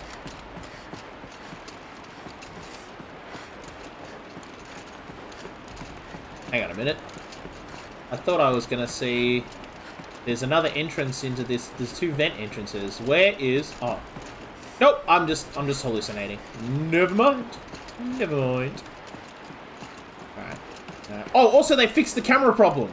Remember when I said, like, the camera, like, always made you feel like you're walking kind of diagonally? Literally, it was in the patch notes. They did a big old update to the game. And, like, in the patch notes, it was, like, the very last thing in the patch notes. They're like, oh, by the way, we fixed the camera. So that it's, like, not stupid anymore. And, like, that was the most exciting part of the patch notes. Yeah, they fixed it. So, like, you're now walking straight. It's great. Ah, it's fantastic. But like it was like right at the bottom of the patch notes. Like I feel like there were a lot of other quality of life things. Oh, that's deep water. Oh, that's lovely. Oh, that's gross. Look at that still water we're swimming in. Oh, that's hundreds of years of muck. Refreshing. Yeah. Oof. Okay, Gilden, turn the valve. It's not working. It was only in the PC version of the game. Glance behind me, would you? See anything big and broken? Oh, yeah. The counterweight's broken. Yeah, the camera is one of the reasons I haven't played it yet. Yeah. I don't know about the PlayStation version of the game, if it even had that issue to begin with. But I know the PC version did, and like I said, they fixed it in this one, for sure. Because, like, having played it, I can tell it's better. But also that, it was also, like, it was part of the most recent patch. So, like, if you buy it on PC... for FPS reasons, you know. Oh, for sure. Yeah, like I'm running this is running at 60 FPS right now. But it does have a variable frame rate option. Hang on. And you can set it to, because I just have it locked to 60 because of the stream. And then where is the frame stuff? Does it display under monitor? Oh, here it is. Yeah, FPS limiter. So there's an FPS limiter. You have 165 hertz. Yeah, exactly. So hang on. So if you've got 165 hertz, this will only go up to 120. So this won't use your full. This won't use the full frame rate. Yeah, yeah. A data will run at 160. Yeah, it's not running. It's going to run at 120. I keep it running at 60, like I said, because I'm running the stream. The stream's at 60 FPS, so, like, keeping the game at 60 just makes sense. But, like, yeah. I don't mind 60. Well, yeah, I mean, you can see 60 FPS. Like, it looks pretty good at 60. It's not great. I'm running it on low because my CPU can't handle this and the stream at the same time. I've noticed that, like, the frame rate starts to chug after a while. But on FPS games, I want more. Oh, dead set. Yeah, I totally get that, for sure. And yeah, if you wanted to run this at 120 frames, though, you can. Which, yeah, no way you're going to get that on a PlayStation 4. Unless... No, PlayStation 4, the max you're going to get is 60 frames. And that's provided, A, Horizon supports it, and B, you've got the PlayStation 4... the, what do they call it, the Pro model? You know, the one that looked like it was like half, like they got a PlayStation 4 and then stuck another half on top of it, so it's got like, it's like a 3-tiered thing. Like, I think you'd need that to run it at 60. I have the Pro. Yeah, I think you'd need that, and that, even then, I don't know if I think Horizon supports 60 FPS. I imagine it would. It's a first-party game. It was a first-party game, so, like, it probably does. I have the Pro, but it's not that good. Yeah, I the only reason I ever considered buying one, besides the fact that I'm a gamer and I'm a video game collector and I like those sorts of things. The only reason why I considered buying the Pro specifically was for PlayStation VR, because the VR stuff looked pretty good to me. But honestly now, like with this rig, like, yeah, it's not worth it anymore. This was like before I had my current beast of a baby. I have VR on PC, so I don't need it. Yeah, exactly. Like, I'm going to get VR on PC for sure. For sure. But, like, that's like a down-the-road purchase for me. Like, you know, I'm going to, you know, buy that eventually one day, but not... It's not like... For me, it's not like an immediate purchase. You know what I mean? Like, it's not like Looks something... like part of the counterweight broke off. If I can get up there, my weight might be enough to get it moving again. Oh, okay. Hang on, okay? I've got a plan. I need to get up higher. Could climb up that wreckage. That's pretty much what I do now. Okay, can we just jump? Okay. And do all of the climbing. Alright. I really only play VR when I have people over. Oh, that's interesting. Okay. Alright. What do you play when you've got people over? Because, like, for me, VR, just by virtue of the fact that you've got, like, a giant thing on your face, right, like that, like, it feels like it's kind of antisocial in that kind of, like, of video game things. I played Half-Life Alyx. It was fun. Oh, okay. All right. So, like, okay, when you've got your VR set up, like, just, like, walk me through kind of what you've got. Do you have, like, you know, like, obviously you've got the VR thing and everybody can see what they're doing there. Do you have, like, a separate monitor set up so, like, the other people in the room can see what's going on? Or, like, how are you running, the VR setup with other people over? Like, is it, like, or is part of the fun kind of, like, you can't see the game, but there's kind of this pantomime going on with the person there kind of, like, going, whoa, like, I could see that being a good moment. But I played Beat Saber and Blades and Sorcery. They can see the screen. Okay, yeah, right. So, like, yeah, okay, that makes sense. So kind of, like, part of the fun of it is kind of, like, you know, you've got the person in the VR world, obviously they're having a great time, but, like, use as, like, the audience, so to speak, are, like, you can see the game and you can see what they're doing on, like, a computer screen. But, like, you can also see the person there kind of, like, you know, wiggling about sort of a thing, and it's like a whole good moment. Yeah. It's super fun with people. Yeah, okay. Yeah, okay. All right. Yeah, I could see that. Yeah. I actually, yeah. Especially, yeah, with a game like Beat Saber, just thinking about it, like a game like Beat Saber, it'd kind of be kind of like back to the old Guitar Hero days sort of a thing. It's super fun with people, and people love trying it. Oh, yeah. Yeah. It's like Guitar. Yeah, exactly. Yeah. If you think about it in kind of like a Guitar Hero, because that was the thing I did when I was a teenager. I kid you not. I used to throw and go to Guitar Hero parties. So, like, I had Guitar Hero on the PlayStation. I had Guitar Hero 3 on the PlayStation 2 and DJ Hero, because DJ on the Xbox 360. And, like, I know I'm strange. But, like, DJ Hero for me was, like, the best. Oh, my God. DJ Hero was my life. But I had a mate of mine who had Guitar Hero, the full kit, like the drums and everything. And they had all the games on 360 and all the DLC. And we used to go there regular. I'm not even kidding you. It was, like, once a month. We would go over, and, like, other people would be, like, hanging out, you know, doing other stuff. Like, we'd have non-gamer friends over, and then they'd come in and just sit and watch, and kind of, like, we'd put on, like, a concert. You know what I mean? Like, we'd play a bunch of stuff, and I was on the drums, because I was the only person who could play drums on, like, hard and expert for some reason. Although I couldn't do the foot pedal. I could do all of this stuff up here with my arms, but I couldn't coordinate that with a foot pedal. It was just, like, I was just a bit stupid. Even my grandparents loved it. Yeah. I found, like, games like that, like, especially, like, my aunt, my late aunt, was in an aged care home, because she had dementia, but, like, and we used to go and visit, and part of the facility was they had, like, a Wii, like a Nintendo Wii there with, like, all the, like, with, like, Wii bowling and stuff on it, like, those kinds of, like, physical games. Yeah, older people absolutely love them, and I think it's fantastic. I play drums in real life, so the drum hero thing kind of felt weird. Okay, yeah, I don't play drums in real life.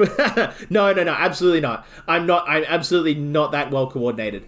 So, like, yeah, it felt like it felt okay to me, but it was weird that, like, for some reason, the drums felt raw. I don't know how to explain it. They felt... I felt like I could play the drums better than I could do it with the guitar. It's like something about trying to manipulate 5 buttons just with with one hand. Just I couldn't get that to work, right? With doing the dirt bit, but like with the drums going like bang bang bang bang bang with like 2 hands, I could do that better than doing like this sort of a movement. I don't know what was going on there with me, but yeah. But like, I was one of the few. I was like, in my friend group, it was like me and one other guy could do it, and so, and it really wasn't a problem because like it's a pretty physical thing, even though it's like not real drumming, right? And it's nowhere near as physically intense as real drumming. You still work out a sweat. You still get a sweat going, right? Doing, especially when you're a fat bugger like me, right? You really do. Like basically anything makes you get a sweat going, and like. Doing that, it would be like, you'd play like 2-3 songs and be like, right, I want to drink a beer. And so like, you know, my mate would like the other guy in the group would take over 2-3 songs, and basically like everybody else would then compete over like the microphone and the guitars and stuff like that, and all that sort of stuff. So like, yeah, it was great. Oh my god, I just remembered. Oh man.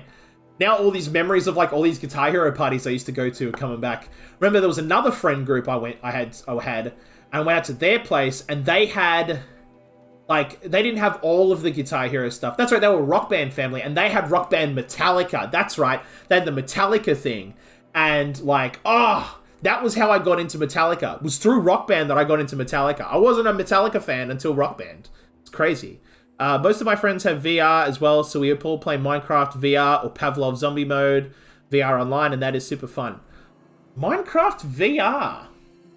Yeah, of course. No, I mean, yeah, of course there's a Minecraft VR mode. I'm just like, I don't know if I'd personally want to play it in VR. I mean, I like building stuff, and actually having the ability to kind of like really look at something I'm building. Yeah, actually. No, I changed my mind. Yeah, I'd want to play Minecraft in VR for sure.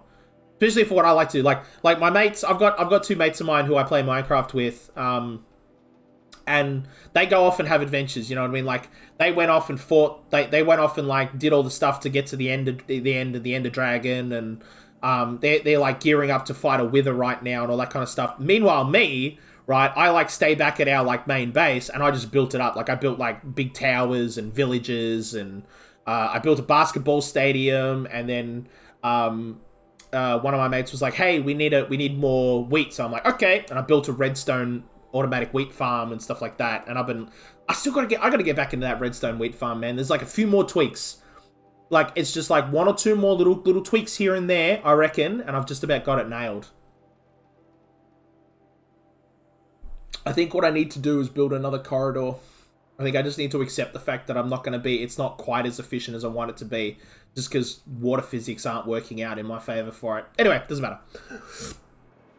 It's fun when playing with friends, but building VR is a nightmare. Yeah, I imagine it would be super tricky to do.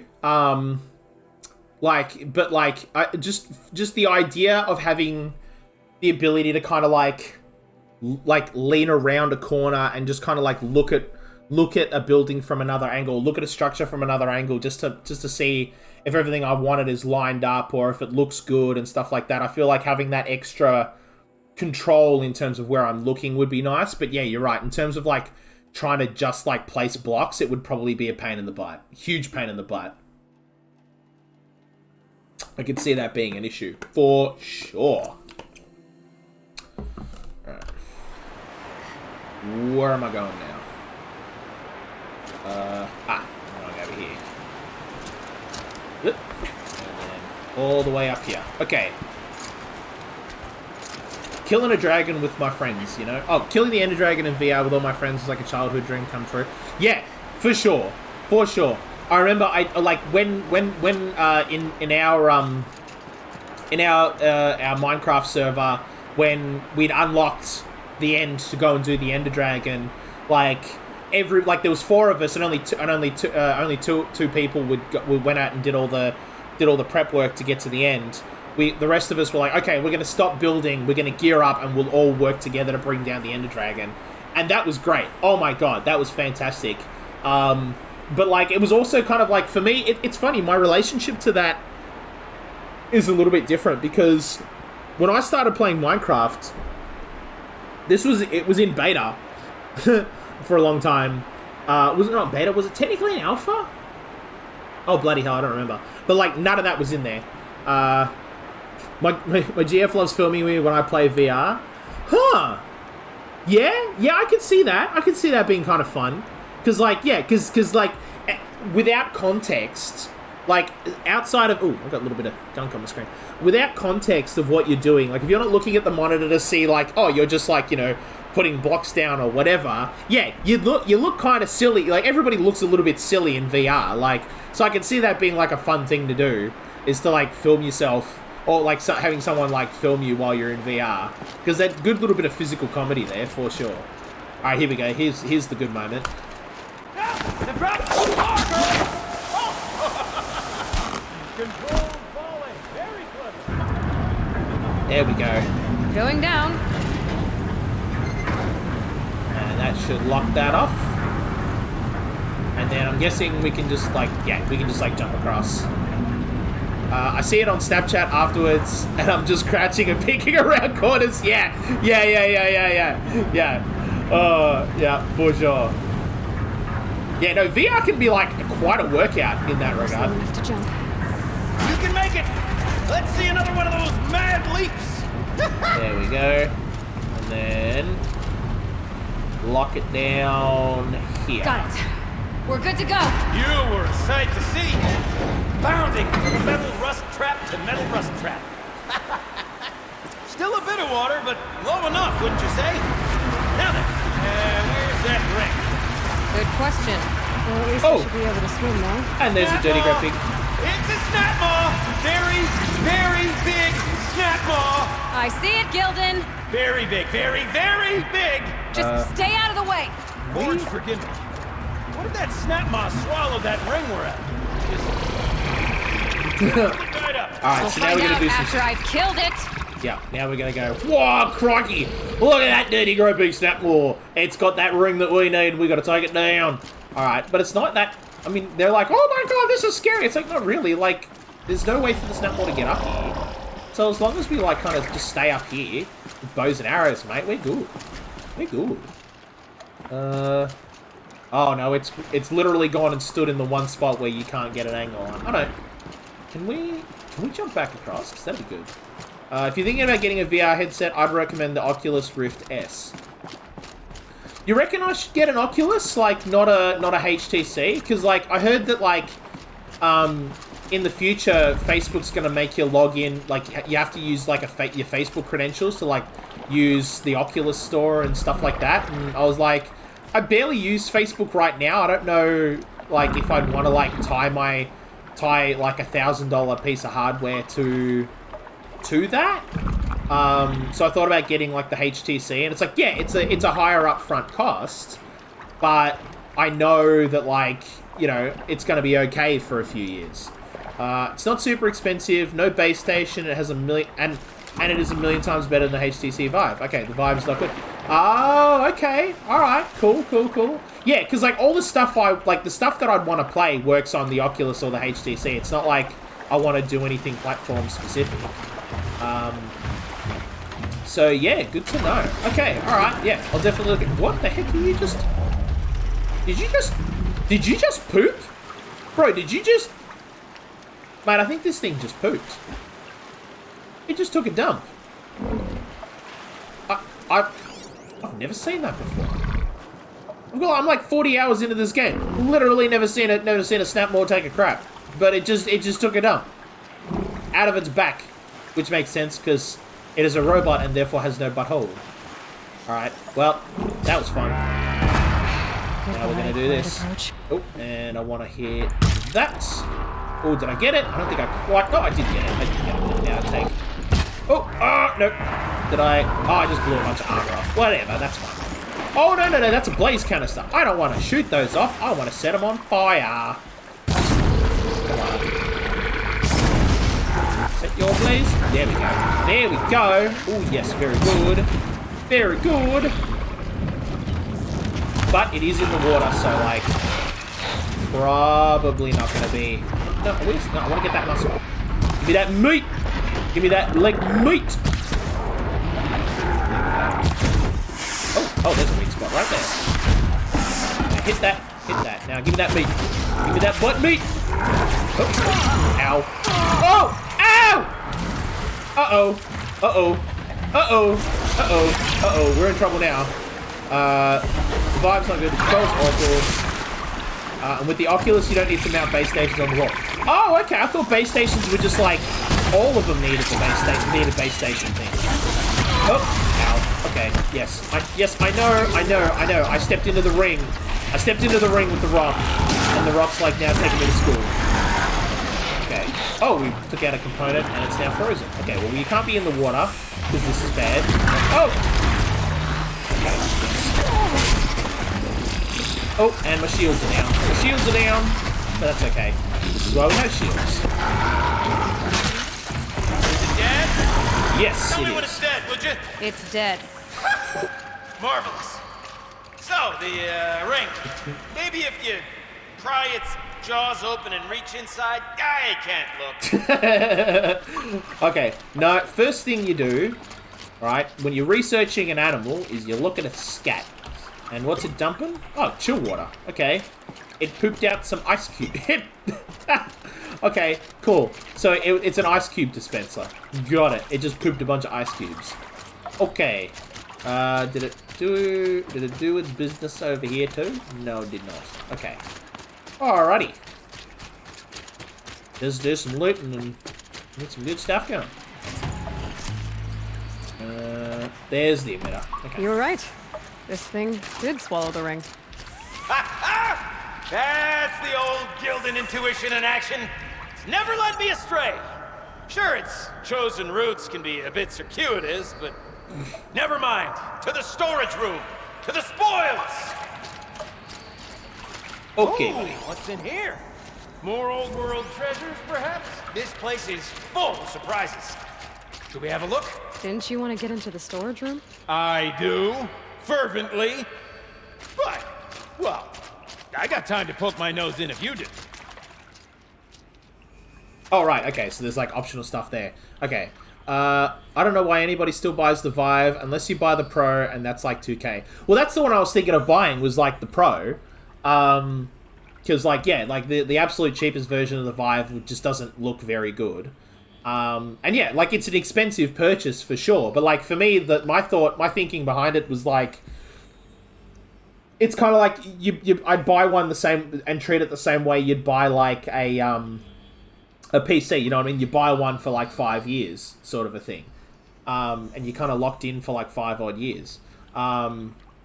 Instead of like buying it like a console where you might buy a new one every couple of years, sort of a thing. So you're not going to spend more than like, you know, $500 or $600. The controllers on the Vive are garbage. Really? Oh yeah, that's right. They got those things, the little rings on the top of them. Thing where the Oculus has that thing where it's like it's like over the hand kind of a fisty sort of a thing. Yeah, I do like the Oculus controllers more, that's for sure. Yeah, definitely. Alright, let's explore in here, because I do like to explore. Is this where we want to go? Yeah.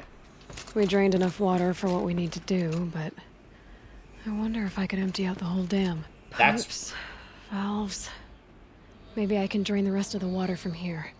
Yes, we absolutely need to do that. Again, the Vive Pro Can my isn't focus much... show me anything? The Vive Pro isn't that much better than the Oculus Rift S and is 3 times the price. Oh, okay. Right. Alright. Yeah, no, fair enough then. Yeah, no, you're right. If it's like if you can get the same thing, absolutely. Yeah, for sure. Yeah, you're right. I should just do that. That's true. And again, like for the Oculus, it's sort of like it's only if you want to use the Oculus store you'd have to do Facebook stuff. And I buy my games on Steam. And they got all of it on Steam. So it's like fine. It's like whatever. No. I appreciate... No, don't worry about it. You're absolutely right. And I 100% get that. But like, yeah, no, honestly, my concern was really just like, I didn't want to be locked in to like a closed garden sort of a thing on a PC. Like it felt like why, you know, but you're right. It's sort of like, you're really not, because you can buy games that use the Oculus on Steam, and you just do that, and it's like a done deal. So, yeah, like, why would you not then save yourself the money? Oh, Valve's 101. Yes, I want to open that. Because, okay, got in this morning as usual. That one half-baked chrome dolt was bumping up against the locked entry door in the reservoir room, moaning about requiring entry into the totality of the facility. Let's make... German postponed rounds. I've told them every night. The pipe network decouples so that the reservoir can refill, and every morning it has to be reset manually. All you have to do is turn the valve thingy so that the water flows directly to the pump. The rest of the servitors seem to get it. This guy won't stop bugging out. I mean, I know it's supposed to be on-site advisors, but this is getting ridiculous. Do I have to scratch the instructions into their stupid shiny faces? All you have to do is turn the valve thingy so that the water flows directly to the pump. Okay. So... is that the pump? Or the pump's under here? And which way is the flow to the pump? I have no idea. You do need to have the Oculus app open when playing Steam games, though. Oh, okay. Right. Ooh. Okay. Yeah. Yeah, no, I get that. Alright. Yeah, that's not a deal breaker, you know. Yeah. I get, like, this isn't a purchase I'm gonna make right now. Like, it's like, this was something I was thinking about, like, maybe getting, like, you know, like, further down the road sort of a thing. 100%, like, in terms of buying stuff for my PC, the next thing I want to get is a new CPU. So, like, that's probably where any VR money is going to go for now. Okay, so it's righty tighty lefty loosey, turning counterclockwise. I have no idea if this is going to work. I don't even know if I'm doing anything, to be honest with you. Okay. Let's try... oh, wait, can I... this one's broken. That's a bit of a concern.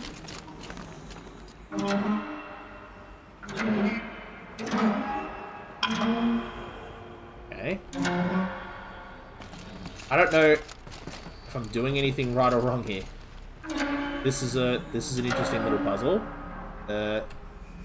Alright.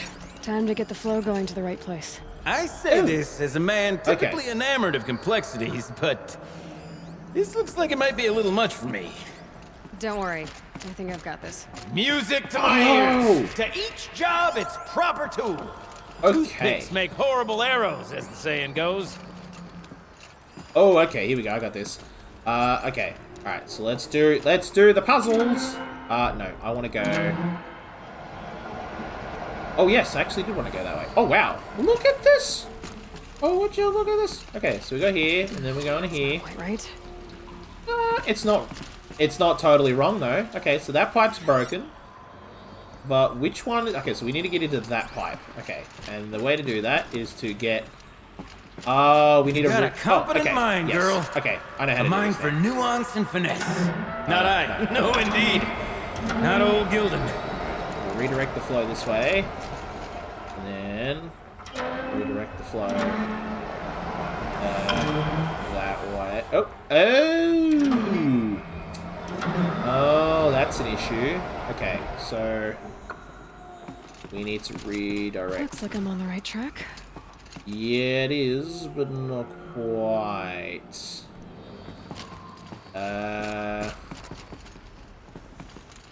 Okay. This job demands a certain degree of patience. Oh, okay. So there's a little bit to this, but afraid I do love inherited these my pipe mother's games. restlessness. I used to play pipe games like this all the time when I was a kid, so I think I can do this.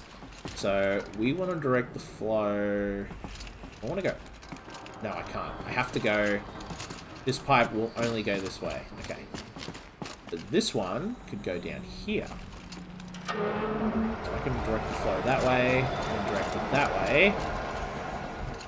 Then I can direct there. it. One step closer. That way. That's going that Been way, at which this a is no while, good. girl. No room to judge, mind.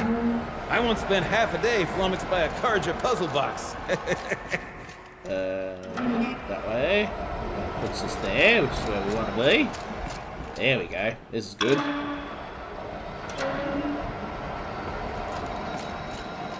Because we want to do this so that the dam doesn't explode. There we go. That's where we want to be. Turn and turn. There, that should do it. Puzzle done. I should head back. See if that's what can't go to school. Got it working, did you? Of course you did. Never met a conundrum you couldn't unconundrum, have you? The door's open. Guess it had sealed because of the flooding. This must go down to the lower level. Okay, and now we're gonna go and get some loot! Yeah, ooh, look at this! Got some purple loot right It here. stinks down here. You smell that? Ugh, smells like a forge-side morning in the claim. Drummer's weapon coil. Looks like that's everything. I should head back up with Gildan. Oh, I see. Yeah, we've drained out all of the water. This is good. Okay. Now the dam won't explode. Well, we also got some loot, but like water is now able to like overflow is now able to leave the dam. So, In a as safe we way. circle back around to the matter of the supply room, Oh my god. This quest is actually really well done. I like whoever designed this, like props for realsies. Because this is fantastic. Okay. Let's go upstairs. Gildan, please. Gildan, what are you doing, mate? I can't wait! Yeah, clearly not. Because, like, I'm in the middle of climbing up the Almost ladder, there. and you're just like, yo, I'm gonna, like, climb through you. Soon I'll hold the looking glass in my hand. I'm gonna go fifth dimension, Like Mom and I used to. and just, like, you know, pass through you. Completely, completely changing the laws of physics. Because I'm that excited. With the power of excitement, we will do the thing. Okay. So now, we got another puzzle. Put the emitter back. Power up this door. Ah, this is pretty straightforward. Right. What? Up. What are you doing with your hands there, girl? Oh, right. Because he can't... Wait, can he not see the hollow emissions? Must be able to. And... Ta-da! I can't believe that worked.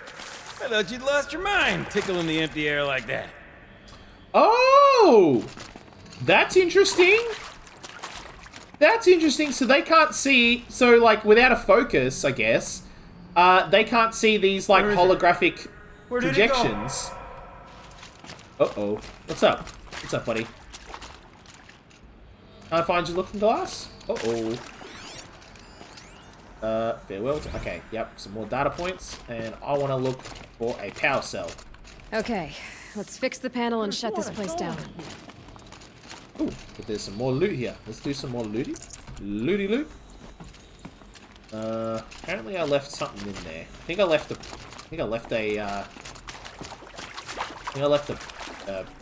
health potion. Oh, full health potion. Oh, that's fine. I could actually use a full health potion, so, like, screw it. Let's just take it. We'll just take it. Okay. Alright, Gildan. What's up? Everything okay? I was so sure I saw it. The looking glass. I was so sure. Right there in the window. I was... Of course. Trick of the light. Nothing at all.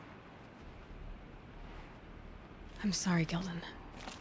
It must have meant a lot to you. Oh, well. Much as any artifact of the old ones would mean to me, really. It's fine. I'm fine. Besides, what are the spoils compared to the delve? That's why we do it, girl. The delve, not the treasure. And what a delve it was! Ugh. By the great blazing forge, I'll never forget that. Now then, I believe we have some repairs to make. Yes, we do. But first, I want to explore this side. What's going on over here? Ooh, more supplies. Looks good. Get all of the loot out of this room. Okay, now we can go and fix things. Go and do some fixing. And... Alright. Replace the power cell.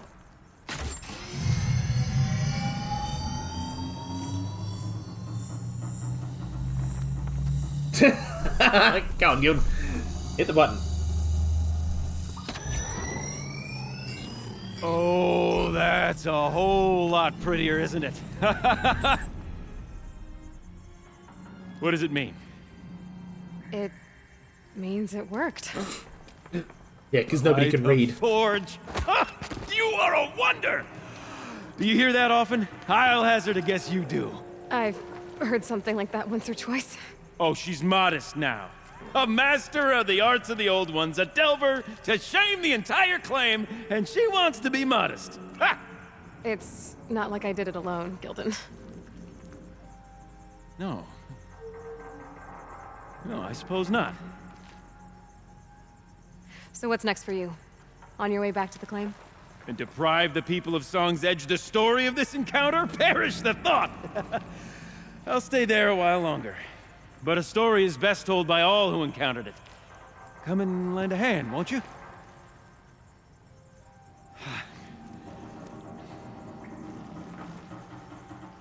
Overflow basin empty. Interior accessible. Minimal flood damage. Sounds like the basin is dried out too.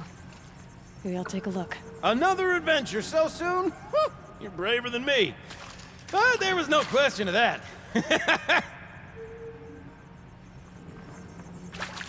Alrighty then. So, that's all fixed up. But that is some good user interface design. That even the dude who can't read can look at that and be like, yes, that is a positive result. That is what we should actually have happen. So, good. Okay, but it looks like not everything's... Hang on a minute. Can we just, like, zoom in just a touch? What is that? Why is that water level so high? Is that just because it's moving through one of the pumps? Is that all that is? Hang on, because there's 4 turbines. Oh, I see. No, these are sluice. Oh, okay, that must be overflows, right? That's the actual dam itself. The dam's at full capacity, but there's water consistently moving through it, so it's not gonna. Yeah, it's not dangerous. Okay. Okay. I thought, oh, is there something else we need to do with this? But no, there isn't. Okay, so now we can just leave. And go to the basin. Now, the reason why we got this quest, and this is what I'm really curious about, is the reason why we got this quest is because one of the people at the BANUK village was like, I'm really sad because this big ginormous instrument that I play is flooded full of water, which is the overflow basin that we just fixed. So I'm kind of curious to see if she'll play a tune. Because I want to know how you play an overflow basin, basically. Like, I don't know how that works. And I'm really, really, really super curious. Oh, wow, okay. So it's an instanced area. Okay, cool. Usually it's all, like, open world the whole way, all the way inside and out. So this place is, like, separate. It's kind Water's of... lower. And going by that sound, I think Aloy's already at the den.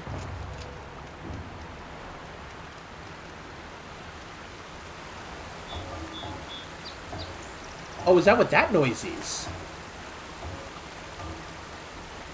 Okay, alright. So what's... Oh, right, Grey Catch is just there. That's just... Okay. Alright, that's just its icon. I was like, that's a new icon. I haven't seen that one before. But let's save the game, because saving's important. Saving video games is very, very important. So let's make sure that we've done that. Just with a quick save will do. And then let us call forth our horsey. Oh, do we need a horsey? 300 meters. Ah, yeah. What do we need to collect them? No, we don't. Horsey! Ooh, hello. Mustang. Let's ride. Yeah! Let's go down the basin. Ooh, well, I'm guessing there's no more snapmores there. Because otherwise our musician friend probably wouldn't be playing the instruments. They'd be like going, ah! It's not ballsy! Oh, look at that. Look at that. The environment's changed. Sounds getting louder. Yeah, no kidding, Aloy. Nope, there's still snapmaws here. Okay. Alright. She wasn't kidding about the sound. Yeah. Okay, so you want us to get into the overflow basin. How the heck did they actually get in there? Let's see. Oh, they're weak to fire. That's right. So we want. Well, I want blast. Anyway, can we like? Where are you at? Can I really just do this and like just like? Oh dang it! Oh, hello, friend. I didn't even. Oh, what am I doing? Okay. Yep, we're taking some shots.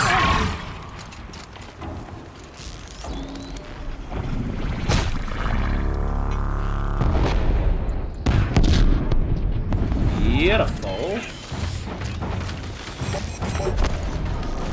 Oh, hello. Okay, you're just like... Hey, wait, hold on. You were...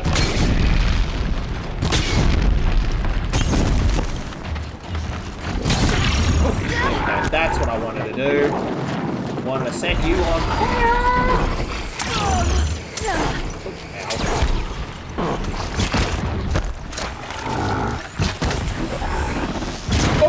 No. Oh, my broad... Oh, it made my broadhead go mad. Ooh, that's interesting. That's never happened before. Alright. Okay, it was able to corrupt my mount. Oh, okay. Cool. There we go. Okay. Woo! Oh, wow, I'm like really low on arrows. Okay. Let's sort that out real quick. Okay. And let's set up for another one. How are we doing on that? Oh, we're still good because of our shields. Oh man, this shield weaver outfit, like seriously, is just OP as. Here they come. Where did the other? There were 3 snapmaws, and I hurt one. And I've killed.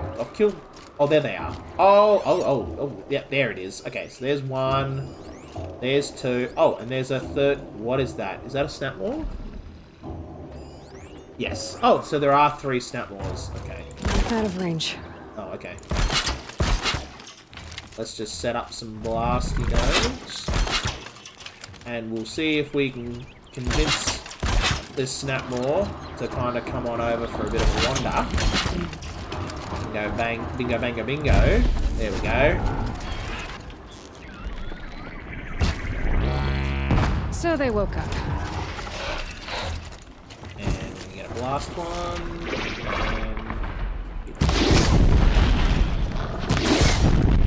In the blaze canisters. Oh, ow. That's okay. We can take that damage. We can take a little bit of damage. And... Oop. How about I don't do this? How about that? It's not quite hitting where I want to hit, but it's okay. There we go. Oh, yeah! But that's even better for me. Yeah, buddy.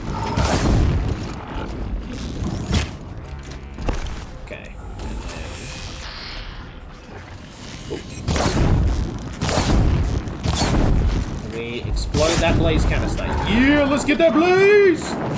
Okay, so now everybody's on fire. And we should be able to get a kill off on... Oh, you still got a blaze canister. Yeah, but that's okay. Because it's on fire, so we'll get a burning kill. And then how are you traveling? You're still not... Right on target. Yep, but if you... Okay, we've exposed the blaze canisters on you. Very good. And we'll set you alight. Provided we can get those blaze canisters to ignite. There we go. Very good. We got the twofer. Got the twofer. Very good. Very good. Alright, here we go. Let's do some of this. Alright. And that. And very good. Alright. They're both down. Oh! Oh, hello. Could I have... Could I have just gone this way? Oh, I see. Oh, I see. It's sort of like... Must be the entrance to this den. Yeah, it's in there. But like, oh, I see. No, this wouldn't have been a safe place for me to go. Okay, I thought it was like an island there you could like stand on top of and the snap walls couldn't get at you, but no, they absolutely could have. Okay, let's do some looting. Let's do some looting. Get all of your bits and pieces. Ooh, got some good stuff there. Some luminous braiding. Very nice.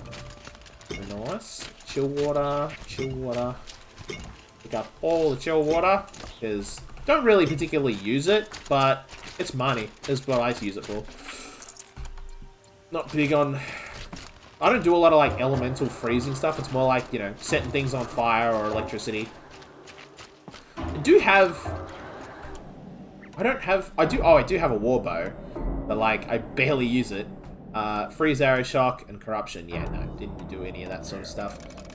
We will get that, and we will get some more of that, and I do need some more of that. Oh, I see. I'm getting one extra now. Okay, fine. I have a weird fascination with fire. Yeah.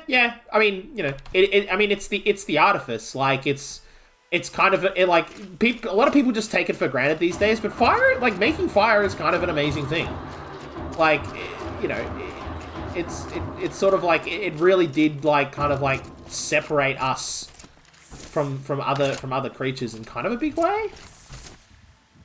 Okay, so now let's go down here. And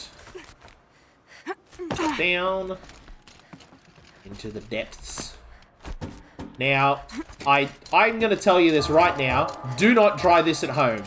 Do not climb into storm water drains. This is an absolutely dangerous, hella dangerous thing to do, even in our society with like where things are regularly maintained. This is just stupidly dangerous to do in abandoned ruins, stormwater drains.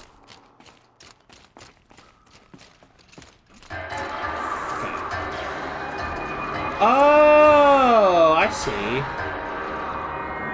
Oh, I see. So you bang on the smaller pipes and the echo. Oh, I see. Okay, cool. Right, and that's how they do... this sort of... Oh, wow, they're like living down here. Data corruption... Wait, hold on. Text log, data corruption minimal? Did they? Because... Lorelei's like living down here. Oh, sorry, Lalai. You look happy to be playing again. I don't know what you did, but the water drained in the snap of a short song. What do you think of the music? I've never heard anything else like it. That's because there's no other place with such resonance, such intonation that rattles your ribs with its power. And of course, no one else knows these pipes like I do. I learned them by ear before I could walk, strapped to my father's back. Thank you for draining the waters. Not just for myself, but for my ancestors and their songs. Please, take this as a token of our gratitude. Cool. What do we get? Oh, Blue Gleam. Oh, yeah. Right. Yeah, the special currency of this DLC that gives you access to, like, special stuff. Yeah, not gonna lie. This is not... Yeah. No, something was definitely lost in the apocalypse, and that's music. Because, like, that's some ultra modern stuff that, like, I don't really quite go for. I remember I went to one of those performances once. It was at Monash University at the Melbourne, I think it's the Melbourne Hall or something it's called. Anyway, in Melbourne, it's like the place to go if you're like a musician and you're like hardcore. Like, you go there to study, and like, you know, I went there because like my mum's, of all people, we went there because my mum's bartender was getting like a PhD in music, and she had a whole performance thing, and she played the piano, and like her performance was good, but she was the last performer of the night, and like all the other performances, one of them did like this, they called it a soundscape, and it was basically that, but like with extra like crap piled onto it, and it was sort of like, this isn't music. you're just making a lot of noise. Like, it's just I was sort of like, it's just noise pollution. You've made noise pollution, and they're gonna give you a PhD because you made noise pollution. Like, cool. Okay, great. That was the day I kind of realized that, like, okay, maybe I'm not a musician. It's like, I don't understand this. But meanwhile, everybody else in the audience is sitting going, ooh, like, yeah. Ooh, this is deep and profound. And I'm like, mate, I got no idea what the bloody hell's going on here. It's just, no. The bartender was good, but she just played the piano. She did some piano stuff. And I'm like, this is cool. I like the piano stuff. That was great. Never thought of that before. We're the only species that can control fire. Yeah, absolutely. Like, that's what makes it, like, absolutely what... Yeah, like, that's what makes it, like, kind of like a big deal. Like, the sort of, like, you know, fire in and of itself is kind of a big deal. Even though we're not the only species that uses fire. Like, I mean, loads and loads of species require, like, fire to do things. Except dragons, like, yeah, okay, yeah, alright, yeah, except dragons. Yeah, for sure. But, like, the only like, species that kind of, like, comes close to, like, utilizing fire is pine trees. You know, because they need them to, like, open up their pine cones so they can drop their seeds, sort of a thing. But yeah, except for dragons and phoenixes. You can't forget about the phoenix. Phoenix uses fire. But not, like, yeah, not in the, hey, buddy, can I, like, you know, can I light a cigarette type of a way. More in the, like, I'm old, I'm a yeet myself into oblivion and come back as an egg right now.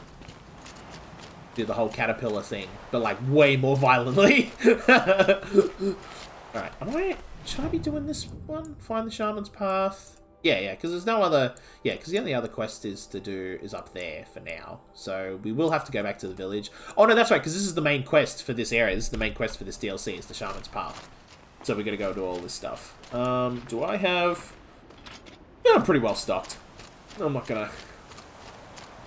Don't need much else.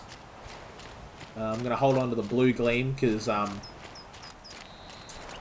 don't know if I want to get any of the stuff with the blue gleam. Have you heard about Immortals Phoenix Rising? Oh, have I? Wait a minute, hang on, is that... Hang on a minute, hang on. I'm just going to... I'll be right with you. I'm going to Google that real quick, because it rings a bell. Immortals, Phoenix Rising. Is that what I'm thinking it is? Yes, yeah. The Ubisoft game that with the ancient Greek stuff in it. Yeah. Dude, it looks cool. It looks really cool. Like, when's it coming out? Hang on a minute. Have they got a release date here on the Googles? Initial release date, just 2020.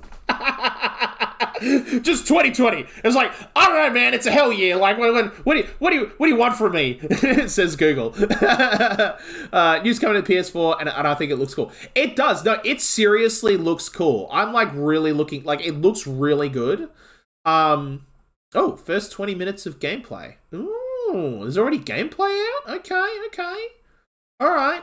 Because I mean, for me, it like. 3rd December, I think. Oh, that's... You know what? I tend to believe that. Here we go. PC Gamer.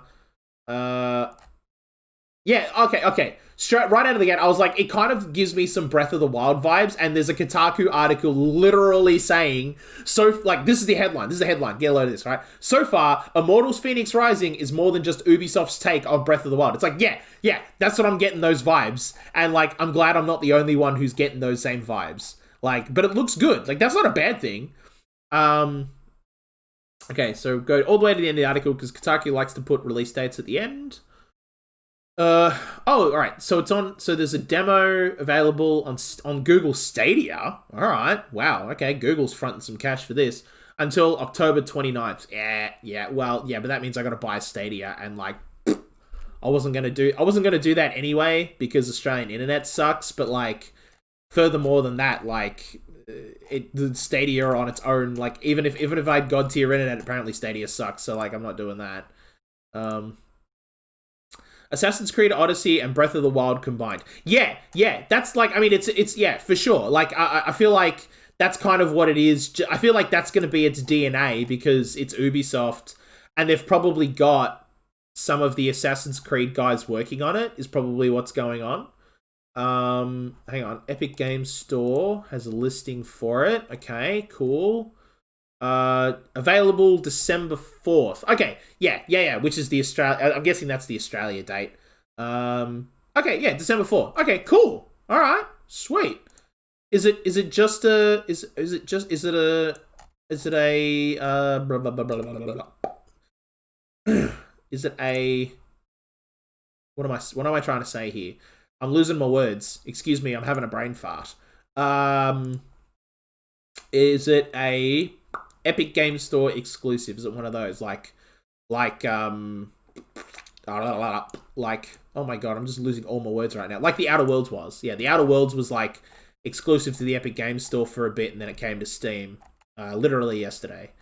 It doesn't matter if it is. It doesn't matter if it is. I'm not against using the Epic Games Store. That's what I bought. I bought Tony Hawk's Pro Skater on the Epic Games Store because I was just so keen as a bean to play it, and like I absolutely loved it. I think, is it on PC too? Yeah, it's on PC. Yeah. It's on PC through the Epic Games Store.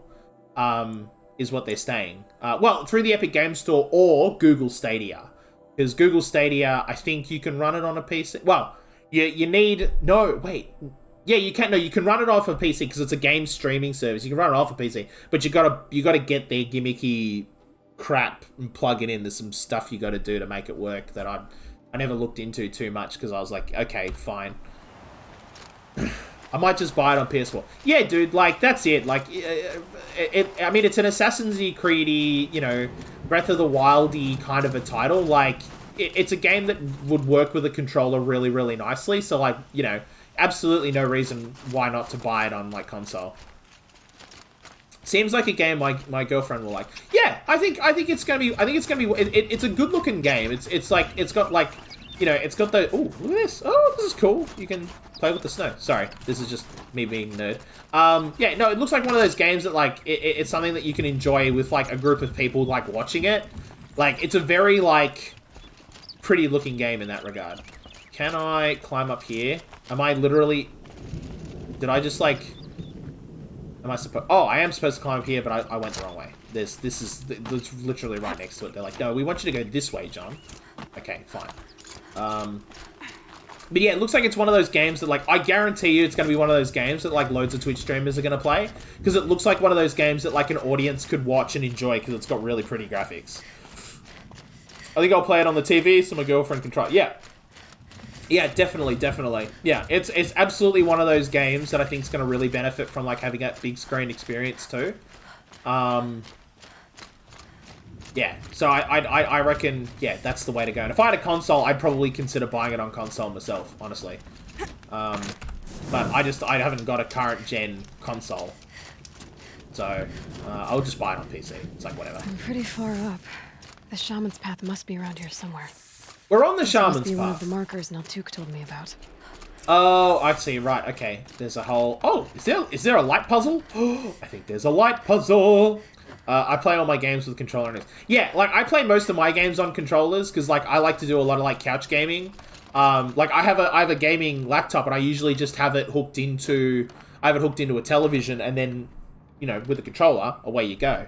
Unless it's a first-person game. Yeah, dead set. No, you're absolutely right. Unless it's first-person, like, that's the exception. 100%. That's the exception. But, like, 99% of games, yeah, play with a controller, mate. For sure. Well, actually, even then, there are exceptions. But, like, that and, like, strategy games. But, like I said, even then, Halo Wars actually surprised me with, like, how good it was with a controller. It actually really wasn't that bad. Alright, activate ritualistic marker. So is this... Yeah, so is this gonna do... Yep, it's gonna do that. Looks like each marker points to another, giving directions. Oh, is that all that is? Wait, so is this place a big old maze? Is there like... Not this way. Yeah, I know it's not this way, but I want to suss what's over here. Aloy, like, calm down. It's all good. Oh, there's nothing over here. It's just straight up a dead end. Okay, so it's kind of a maze, and like, yeah, you see you're supposed to pull on these things. COD and Halo is great with a controller. That's, well, okay, that's true. Halo is really good with a controller, for sure, because, like Bungie and now, you know, 343 have, like, absolutely nailed that, for sure. But like Call of Duty, I could go either way on, honestly. Like, Deeper into the cold, creepy ice cave. it's good on controller because like Modern Warfare 2 on the Xbox 360 was like my life. Gotta go back. After I grab this loot. Aloy, you and I are like thinking on the same path right then. That's exactly right. Let's go back, but let's get the loot. That's what I'm doing. I was thinking more of Skyrim and Far Cry and stuff. Yeah, that's true. Like Far Cry for sure. Mouse and keyboard. To help guide the way with sound. And Fallout. More, maybe my focus can find them. Wait, what? Okay, whatever. But like, I don't know, for Skyrim, even though I've got it on PC, I still play it with a controller. And it's like, I'm kind of enjoying it. It's like, it's fine. Cyberpunk will be mouse and keyboard, I think. Yeah, for like the way that game looks like the way they've got it running, for sure, I think a mouse and keyboard is going to like heavily benefit. Yep, focus can pick up the chimes. Should help me find my way. Okay, machine parts, wire, metal fragments, arranged as spells. Oh, okay. That's not quite... Oh, I see. I can see through the ice for that. And Minecraft, of course. Well, I mean, yeah, Minecraft, yeah, for sure, benefits, like, is a big help on a mouse and keyboard. But it's not totally useless on the on a controller, because like I play on I play, you know, mouse and keyboard Minecraft, and then I got a mate, like one of my mates who likes to go off and do all the adventures and stuff. They play on controller through their Xbox One, and it runs great. Well, it doesn't run great, like it runs like crap, to be honest. Like really where you're getting the benefit on PC is just like draw distance. Long way. I have it on PS4 and I don't really like it. Yeah, it's just that consoles... It's so weird to say this about Minecraft, but Minecraft is one of those games that, like, people don't realize because of how simple the graphics are. People don't realize how, like, computationally demanding the game is. Dead end. But at least there's stuff. That's why I'm over here. But, like, yeah, it's for sure one of those games that, like, really benefits from, like, playing it on PC. Dead set. But, like, it's like, it's not... If you're just doing, like, creative mode stuff, it's not atrocious, but it's certainly not the optimal way to play, like, by any means, for sure. But you can, it's just, yeah, it's not great. I gotta get around to buying my mate a copy of it on the PC. I just do. I just gotta get around to it. Although he's got the Game Pass, so he should be able to just download it, as far as I know. I'm pretty sure Minecraft is on the Game Pass. Oh, I don't remember. Another marker. Good. You what, mate? Oh, hang on. I wasn't paying attention. I'm just kind of like running around, just kind of like exploring. At least one of us is keeping track of all of this. This isn't the way out. Some gear, though. Yeah, that's what I want. I want all the gear. Okay. Alright, I should probably, like, snap back to reality. Oops, there goes gravity. Okay, where am I going? Oh, there's the marker Aloy is referring to. Okay. Let's say, go that way. Yes. But video games have taught me anything. You always go the other way first. I took a wrong turn. Ah, and there's no good loot. Okay. Alright, fine.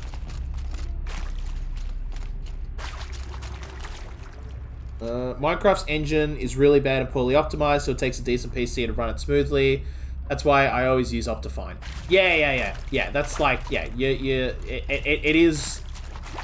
Is it an optimization thing? I've absolutely no idea. It like especially like not with the Java version, but with like the Bedrock version. You know, the Windows 10 version. Like, is it a poor optimization thing? Which wouldn't surprise me in the slightest, because like.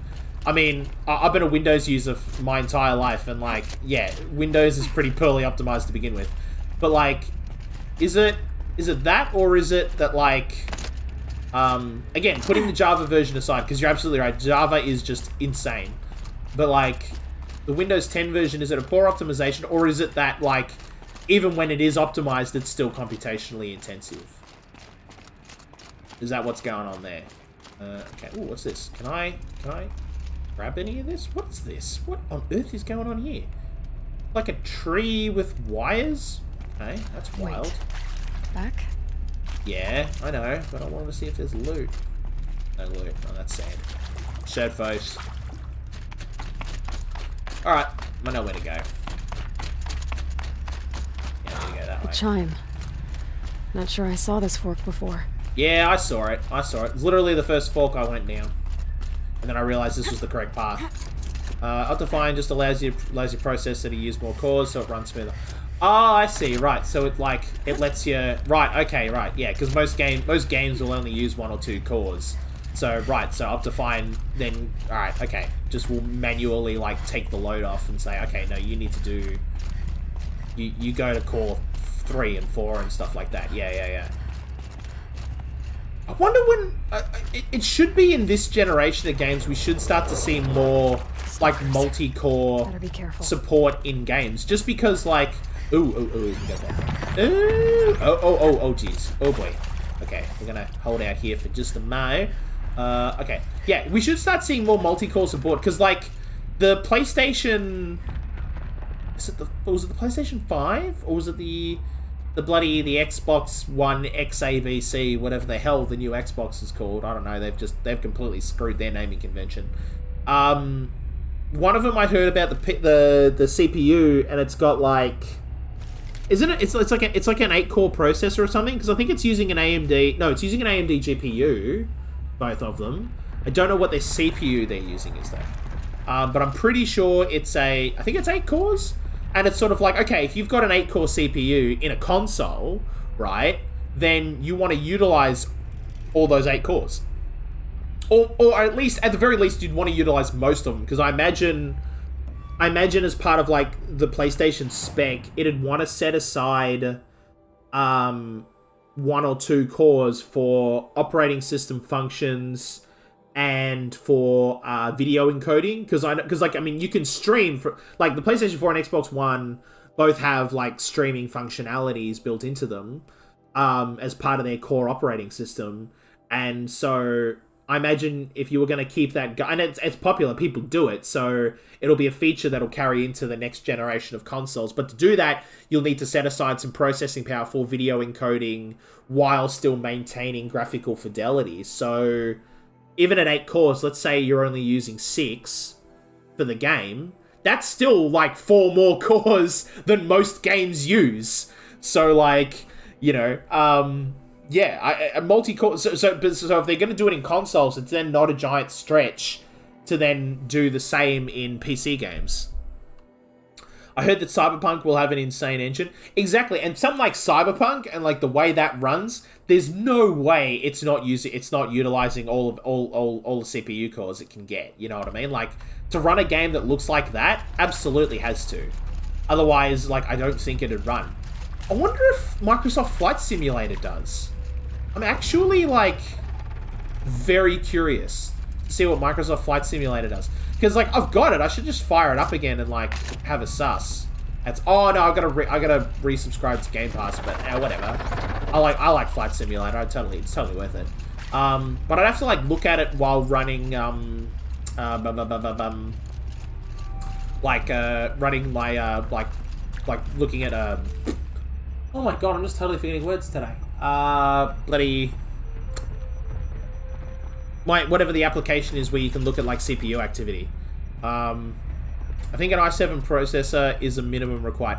Pretty sure it is. Let's have a look. I did see, because the specs got released a little while ago. So let's have a quick sus.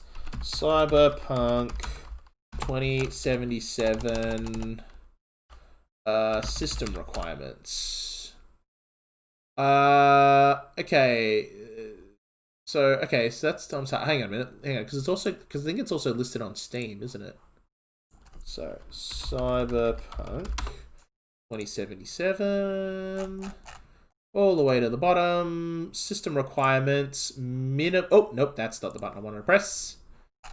Minimum is a Core i5 it wants. An i5 3570K or an AMD FX 8310. That's... I mean, that'll get it done. But, like, yeah, no. But the recommended spec...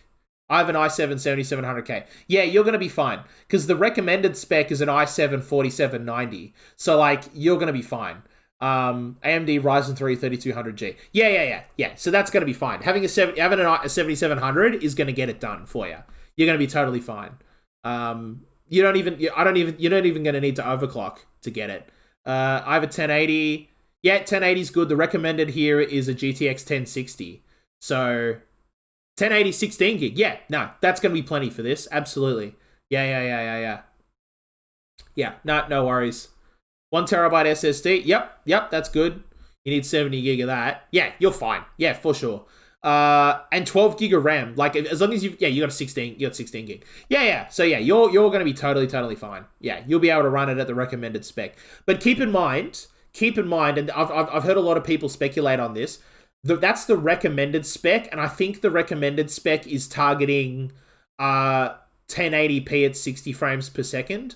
So if you're looking to do like 1440p at say 120, then it's going to be a little bit more intensive. But even then, I think what your setup is going to be fine. I think you're going to be fine for 1440p.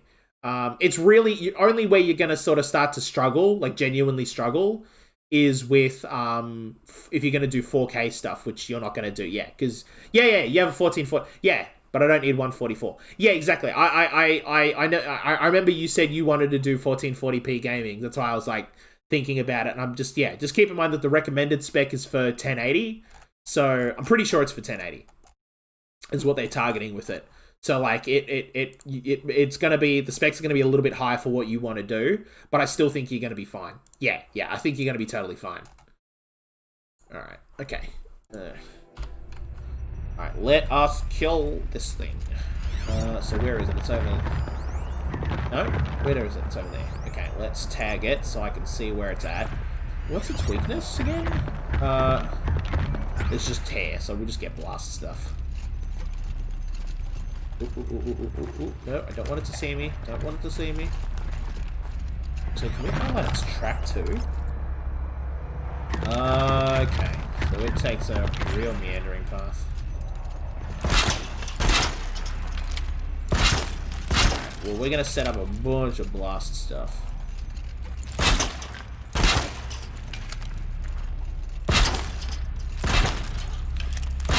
Just do trap. It's fine. I can play 1080. Yeah. Well, I reckon you'd be able to do 1440. I really reckon you could. It's just that, like, you might not be able to do 1440 on ultra. You know what I mean? But like, you could probably do it on like high, which, to be honest, like, unless you've got an absolutely keen eye, you know what I mean? Like, most people, like, even I can't tell the difference between ultra and high for like 90% of games. It's just not noticeable. And I feel like Cyberpunk's gonna be one of those games where you're not really gonna notice it. Okay. All of the traps. Oh, it's not gonna come over. Okay, thought it would. Alright, well, let's sneak on over and just try and empty it down. Okay, where's its weak spots? Okay, I'm gonna shoot that off. Shoot off the... Oh, nope. That's what I'm gonna shoot off. There we go. Alright, now. Come at me, bro. What are you doing, bro? Come on, bro. There we go, bro. Yeah, buddy.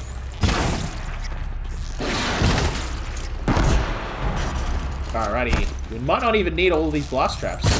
We might be good. Oh, yeah! Excellent. Okay, the big scary creature is not very scary. I have really bad eyes. Exactly. Yeah. But like, even if you did it, even if you had 2020, like I've got 2020 vision, and I can't tell the difference between ultra and high. You know what I mean? Like, it's just, yeah, I'm not, don't worry about it.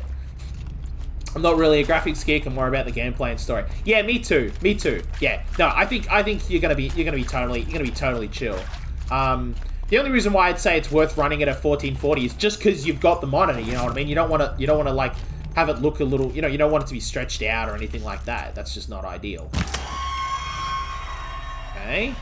That was a stalker mine.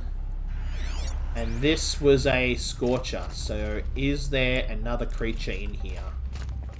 I'm going to be a little bit more careful because I think there's a stealthy creature in here. And we don't want to get surprised by the sneaky boys. I think there's a stealth lad in here. Yeah. But that being said, though, we set these off.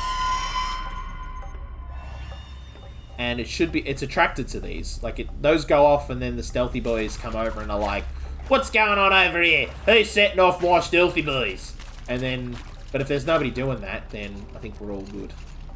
1440 is great. Yeah, that's cool. Yeah, like, I mean, like, 1440, like, I would like to do eventual. I mean, I think for me, though, like, I'm going to probably go from 1080 just, like, straight to 4K. But like I said, but that's because I'm not going to upgrade for another 5 years. You know what I mean? And in 5 years, 4K will be the 1080 of today. You know what I mean? Like, it'll just be the normal. It'll just be the done thing at that time. And, like, all the costs of what I spent today will be the same. Ooh, reinforced outfit weave. Let's have a sus.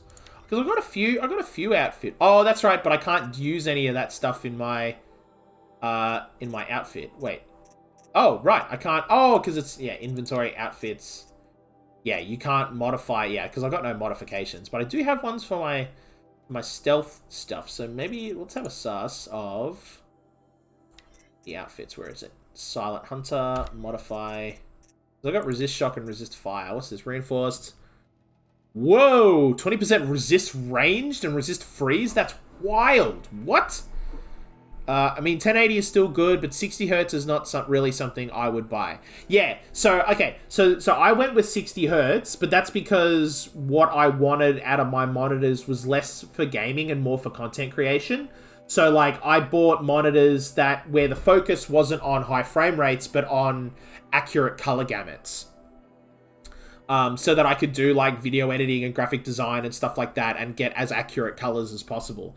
So that's why I went with, like, 1080p 60 hertz monitors, because where I spent the money was in color accuracy. But again, it's different strokes for different folks. And no PC is ever going to be, like, a beast at absolutely everything for precisely these reasons. Like I can't run games at 120 frames per second because my monitors just don't have the beef to give it to me at 120 frames per second. It's just never going to happen.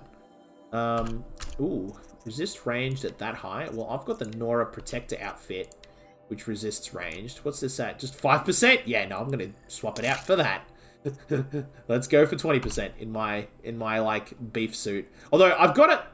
You know what? It's actually kind of not worth it, because if I'm going to go for, like, a suit with maximum protection, that's the Shield Weaver. So we may as well put it in the Silent Hunter outfit. 28% resist shock, resist corruption. Oh, that's got a resist ranged on it. Yeah, well, we'll swap out resist fire for that.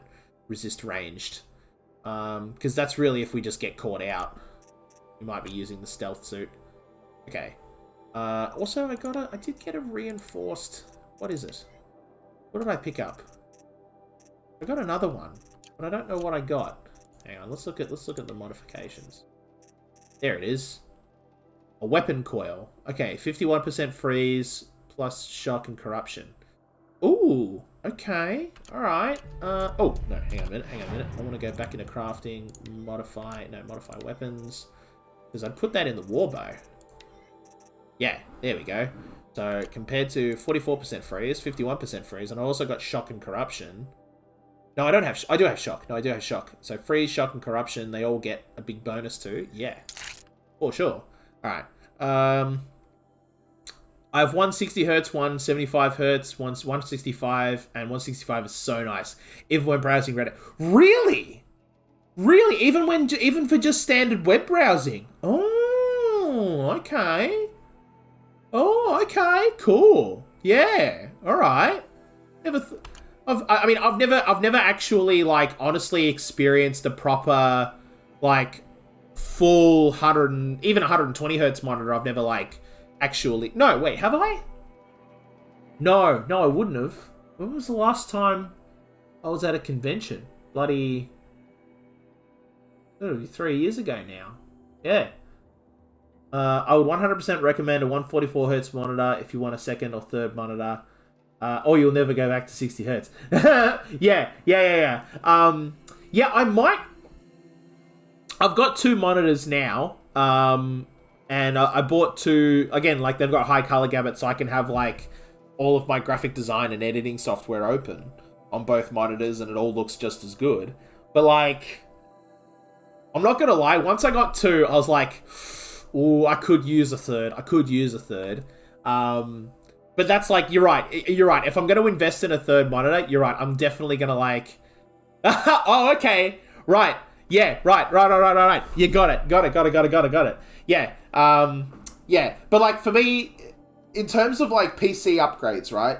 Like, in terms of what I gotta get next, like a third monitor is it's not low on the list, but it's like there are like other more pressing things I need to buy first for this upgrade. But when it does come time to look at like getting another monitor, 100% I'm gonna be like, yeah, looking into 144 hertz monitors, definitely, because like having a dedicated gaming monitor would be nice, honestly, especially for this kind of stuff.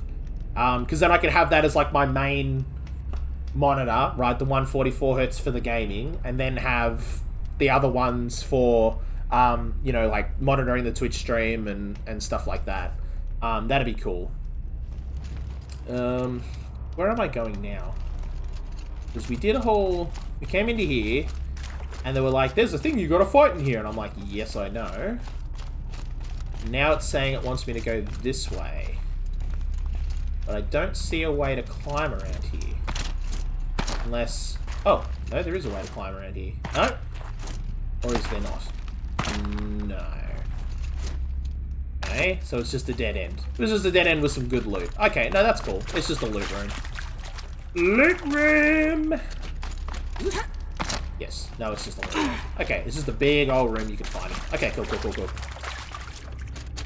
Yeah, no, you're right. 144 hertz monitors aren't that expensive. Like, I saw them when I was looking for these ones, and they were, I'll tell you this, 144 hertz monitors were cheaper than the ones I paid for. I bought here, for sure. Like, for the price I paid for these monitors, I could have bought a really nice, big 144 hertz monitor, for sure.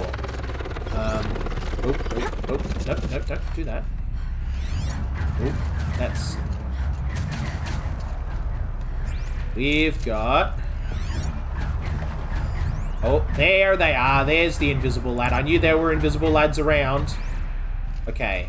I am going to be very careful. Wait, is there 2? Oh, crap. Oh, crap. If there's 2, we're in real trouble. I think there is. I think there's 2 and one of them's invisible. No, they're not invisible. They're right there. Okay. So they're not invisible, and they're just hanging out. Okay. Where is the gun? The gun, no, the shield generator. That's the dart gun. Mine launcher. Oh, the stealth generator's underneath. Because what we want to do is we want to make sure they can't go invisible. Like, right out of the gate. And then we want to make sure they can't snipe us. Okay. Once they're declawed, it's fine. Okay, and then the other one went invisible. Oh, yep, and it just took a shot at us. But that's okay, because we just shot off its gun. So now we can go invisible and be like, oh, I don't like it. No, we didn't quite get that off. Now we're good. Yeah, now it can't shoot at us. Now they're just going to look at us and be very, very menacing. They're like, I'm going to look at you mean, and I'm going to fight you that way. Oh, but you still got a mine launcher. We should probably get rid of. We'll get rid of that. It's probably, you know. Okay, I think we've just shot off all of your weak hits. Yeah, I think we're good now. So let's get our regular arrows out. Now that I'm not that scared to use, we'll activate the marker. Which way are we going? It's this way. Yeah, it's still going this way. It's fine. Okay.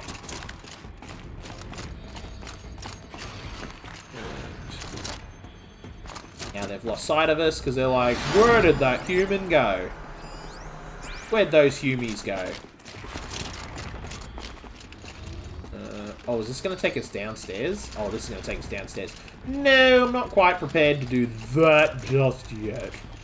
What I am going to do, though, is I'm going to set off their little mines. Oh, no, never mind. Don't need to. Can we... Oh, can I shoot you, please? There we go. Oh, alright, so now you're going to try and get over here, try and hit me. Ah, yes, okay, so now you're going to climb up here. You're going to be like, oh, I'm going to hit you, and it's sort of like, no, but you can't. Even if I, even if I was standing on this little island, you still can't. Okay, now you're going to have a little bit of a think about it. We'll just get on over. We'll just pop a shot at you right now. Yeah. Actually, no, what am I doing? Set up a trap. In the butt. In the face. Nope, not quite in the face. Rawr, I'm gonna charge at you. It's like, yeah, come at me, bro. Come at me, bro. Oh, okay. Nope, oh, yeah. No, you're gonna, yeah. We're just gonna like jump on over here, and you can't get at us. So you're gonna stand there and look very menacing. Oh wow, okay. The face is not a weak spot on you. Okay. Good to know. Oh, missed. Okay. Oh, just hoping to...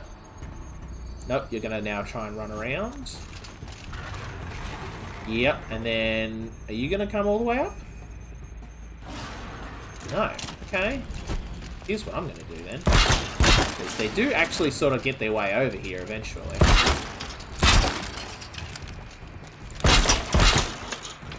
Alright, buddy. Come at me, bro! There you go. That's it. Stop hitting yourself! Stop hitting... Oh, okay, you're coming over. Alright, so we're gonna get up here. Come on over. There you go. There you go. Look at that. Look at that, buddy. Is that not the weak spot? It's your weak spot. No, it is your weak spot. You're just hard, yeah, you're just intentionally hard to hit. Okay. Let's get some more arrows. And then... I got a couple more of these. Not gonna... Oh, where'd you go? Oh, you went down there. Okay. Oh, nope, I want to go up here. Okay. Well, first...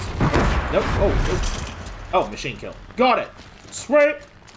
He really came at you, bro. He really did. He really did. And that's exactly what I wanted. Right into the blast trap. Perfect! Yeah, Stalkers, like, the first time you encounter them are, like, enormously scary because they can go invisible. And they've got, like, basically they're equipped with sniper rifles. And, like, given that, like, like, every other creature that you encounter up until that point is, like... Some of them they have ranged abilities, but they're very, like, close ranged abilities. So for the most part, you're, like, used to, like, you know, doing, like, the Dark Souls, you know, roll out of the way, strike gimmick, or having the ranged advantage and then just standing there and just shooting at them. The Stalker completely levels out that playing field and really forces you to completely rethink how you approach machine fights.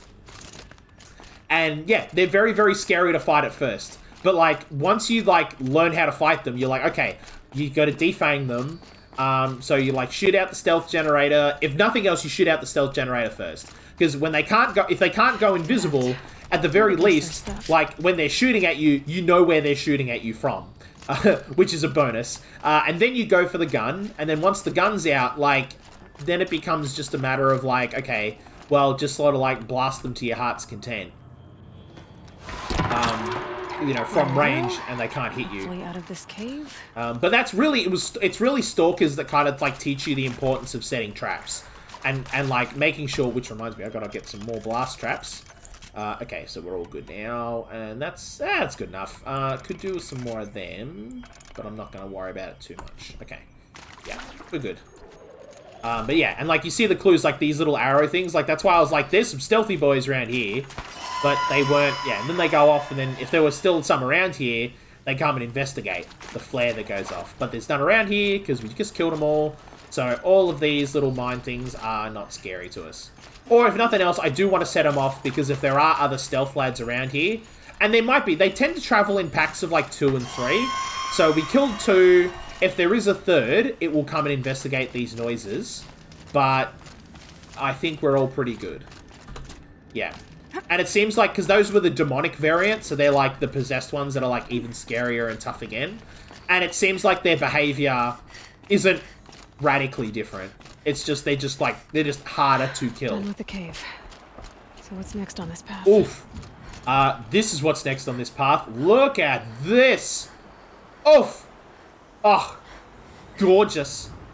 Absolutely gorgeous. Oh my god.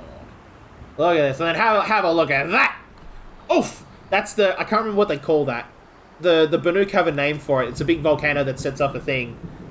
Looks like Norway. Yeah. Yeah, I suppose it does. Yeah, a little bit. Yeah. But with like, Norway definitely has 100% less of that. That's more of a, oh, what was the name of it? The volcano that went off and like shut down all the air traffic in Europe all those years ago. Was it in Greenland or something? I can't remember the name of it off. No volcano. Yeah, Iceland, that's right. You know that big one in Iceland? I used to know the name of that volcano. I was like literally the only white person to be able to pronounce it for some strange reason. Like nobody on the news except for the weather guy could pronounce it. I'm like, it's not that hard of a word, guys. Like, you just gotta take a minute and like, you know, like practice and you're fine. But I can't, I just suck with names though. I just literally cannot remember it. But like, yeah, I do remember that was a fun story for a while. I mean, it was fun here because like there wasn't ash in the air. But like, hey man, we had pretty brutal bushfires at the start of this year. Like I know what breathing ash is like. Like, give me a break. Okay. Looks like it needs to fill up with water before it goes. Okay. I'm about this. I like this. I like the Frozen Wilds. It's got way more puzzle elements than the main game. Okay, so. Oh, I see. And then you jump over, and then it fills, and then it lifts very slowly, and then we go jump, and we're on the other side. Cool. Simple puzzles, but I appreciate that. I appreciate a simple puzzle. Pull it, and it says go this way. There we go. Yep. Okay. Go this way. Woo! I know how to say it, but it's close to Norwegian. I want to hear you say, oh, okay, hang on a minute. Oh, God, it's been a minute since I've seen it. Oh, okay, hang on a minute. I gotta put this in I gotta hear it first. And then I'm pretty confident I can pronounce it. Pronunciation. Okay, hang on a minute. YouTube. Real pronunciation. I think I've seen this group before. That's... Wait, hold on.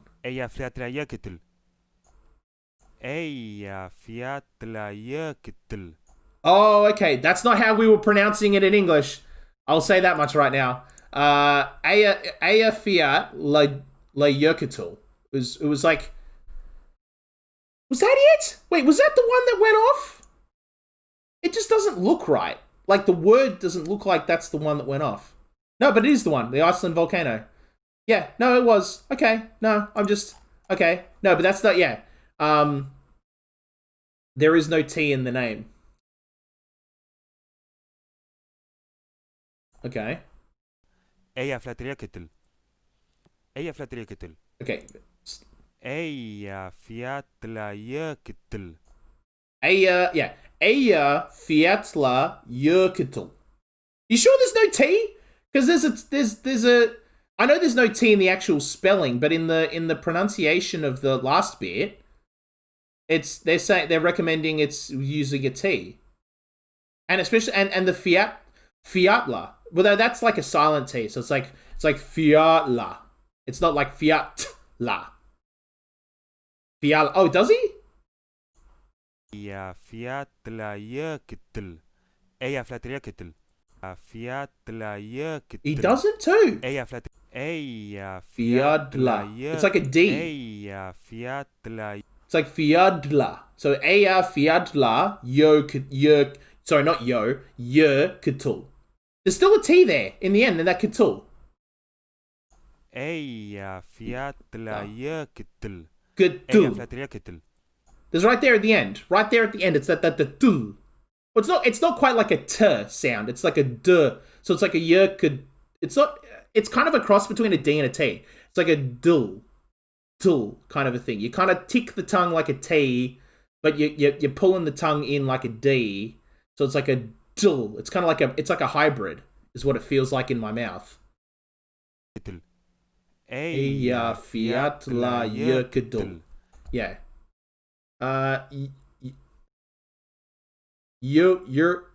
Yerkle isn't pronounced with a D or a T. Yeah, so it's just Yerkle. No, am I pronouncing the K part right? Because I know the J and the O with the thing on the top of it. It's like that's yer, but is it yul? Is it just like you just kind of drop everything and you just go straight into the L, sort of the L portion? So it's like a yul there. So Eya Fiadla Yer could. Okay, so the end bit's tricky. The end bit's definitely tricky. You say the O, yeah. So I thought, yeah. So the O is like a yer, yeah.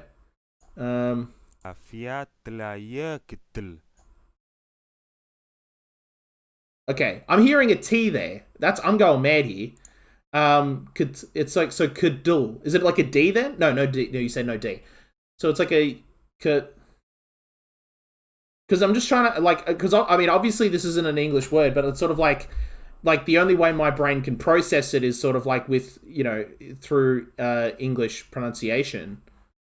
Yeah, because I'm not a native speaker. This is just going to be like the permanent the disadvantage you have I have as a non-native speaker to the language.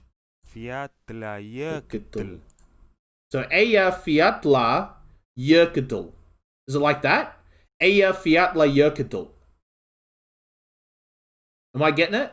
I feel like I'm getting close. If nothing else, I feel like I'm definitely getting close. Kinda. Yeah, it's never going to be perfect because I'm not a native speaker. Like, we just have to accept that. I'm definitely going to be like, okay, if it's sort of like, I've got it, but with an Australian accent, that's as good as it's going to get. You know what I mean? Because that's always the disadvantage. Yeah, it's great for an English... Yeah, exactly. No, that's it. That's the goal that we're shooting for. 100%. Okay. All right. So, I'll do it one more time. Eya Fiatla Yerkadul.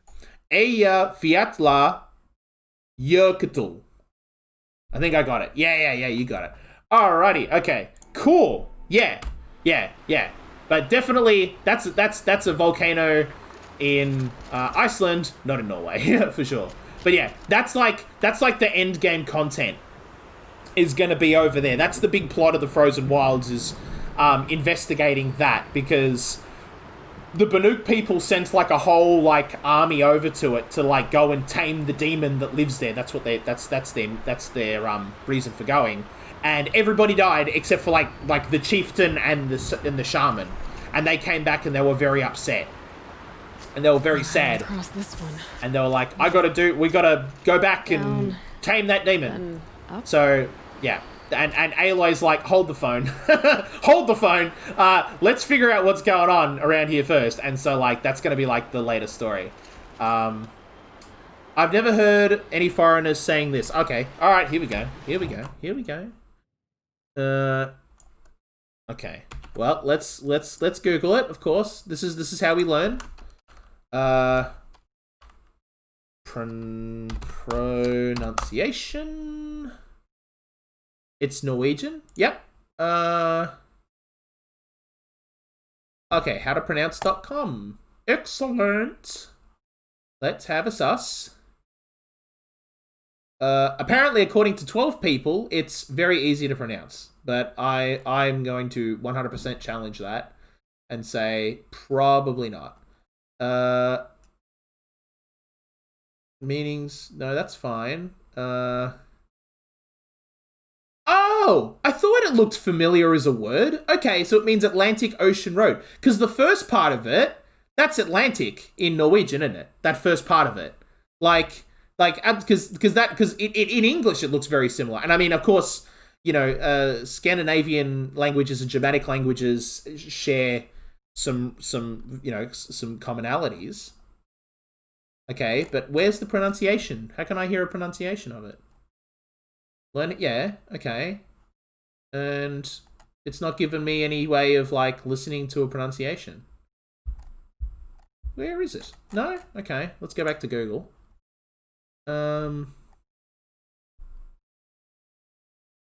Oh, there's a video of going over it. I heard that people had a hard time with that. Well, I mean, the second half I think is the part that I'm going to really struggle with. Right, the first part though is basically just like a variation on Atlantic. So it'd be I feel like that's going to be Atlanta or Atlanta maybe. Is sort of how I would pronounce that first half is Atlanta. Now the second half though is where things get a little bit tricky because the H is kind of throwing me off, and I think it's kind of a trick. So it's not have. It's like a ha. It's like a so it's like halves, and then the Vien. Is it Havsven? Not Vien. So it's more Germanic. It's like Havsven. So is it like so? It'd be Atlanta Havsven? Yeah. I figured it seems like it's got some kind of like Germanic roots in the word. So it'd be Atlanta Havsven, like that. Yeah. Or probably like it'd probably be a little bit more of like an uptick in the end of it there. So it'd be like more Havsven sort of a thing. But yeah, Atlanta Havsven. Yeah, okay, all right. Yeah, you've just got to like, just sound it out. And like not that one's not bad though because it does have like, it kind of looks like it might be more of a word that's more Germanic in its origins, so it's definitely like way more doable. Okay. Down it is. What's this? Oh, I see. Okay, so that wants us to go down. Okay. All right. Well, let's go on down. I should probably hit a save point soon. It's coming towards kind of like time for me. There's the way up. Oh wow. Okay, but I don't want to go up yet. There's loot here. What's this? Pigment light oxide? Okay. Don't know what I can do. Wait, hold on. View the notebook. What is this? Yeah, from an old world metal. Pigment used for BANUK rock painting. Trade sets at Sung's Edge for valuable rewards. Oh! Oh, it's a collectible. Oh, cool. Alright, sweet. Like me. I like collectibles. I don't tend to collect them all. But that's like something I'm definitely going to do at one point. Because I want to get all the coffee mugs. Because the coffee mugs guy is my favorite. He's one of my favorite NPCs in the entire game. Is the coffee mug guy. He's just precious. I need to pull the rope to move this thing into position. Yes. Okay, the bridge is filling up. Oh, I see it. I've got to like now haul it back. I've got to get back here. Then we've got to like run over here. Oh! Ow. Okay. Good thing I have the shield. Didn't realize the shield could like tank fall damage as well. That's actually good to know. I don't know why I'm doing it this way. Could have just gone. There's like a little ladder that we push down. What are you doing, John? Are you cooked? Oh, no, don't jump. Oh, yeah. Now jump. Okay. Made it. Yes. Okay. Very good. Now, is there a campfire? Oh, there is. It's like right at the end, though. Okay, so we've got to get all the way to the end to get to the campfire.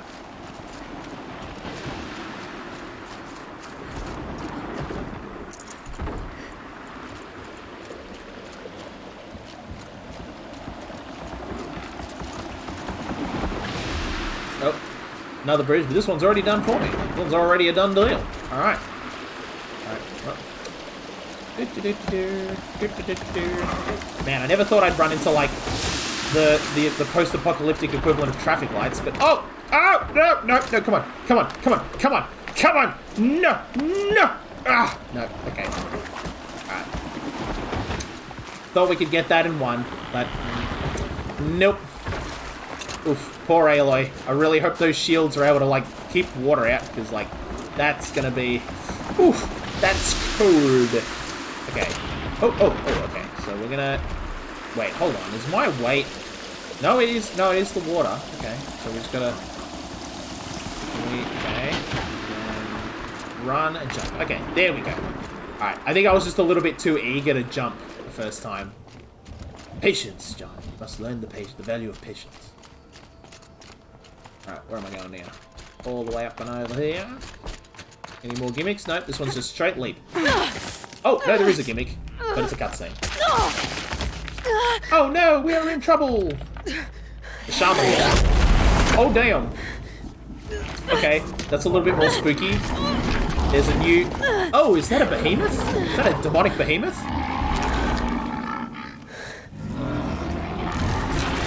I think it is. No, that's a different creature. Exaggerating. There's definitely something new out here. Yeah, there is. I don't think it's friendly. Yeah. Yeah, no, you want to take a breather, Aloy? Like, you want to take a moment, you know, get a stiff drink. Oof. Use a shot of whiskey after that.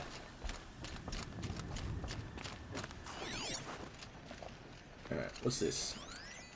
Wind. Oh, that's Think of summer sun. Yeah. Breeze through the trees. Yeah, it's absolutely freezing. I wonder if Aloy's dialogue would change if we were wearing BANUK clothing, because you can buy like warm, like effectively winter clothing, like BANUK armor. Oh crap! More of the thing that's like the it's is that flower thing? Yeah, that's the flower thing that wipes out your shields. Yep. Okay. Yep, there it is over there. The demonic flowers. They go and then I'm wide open until I deal with that tower. yeah. It's the thing that everybody... It's the move... Well, I'm going to bed, but it's been great talking to you, mate. You really are a funny dude, and I'll be back sometime. No worries, man. I'm literally about to end the stream now anyway, because we've hit the save point. I was just having a laugh at the movie trailer flower, because it's going... It's like, yep. Every Batman movie trailer ever. Here we go. Yeah, okay, cool. Great. Alright, manual save. Here. And that's that. I'm not gonna keep that thing making noises. So, anyway, thank you so much for dropping by. Get some sleep, please. Like, you know, have a good night's day's rest.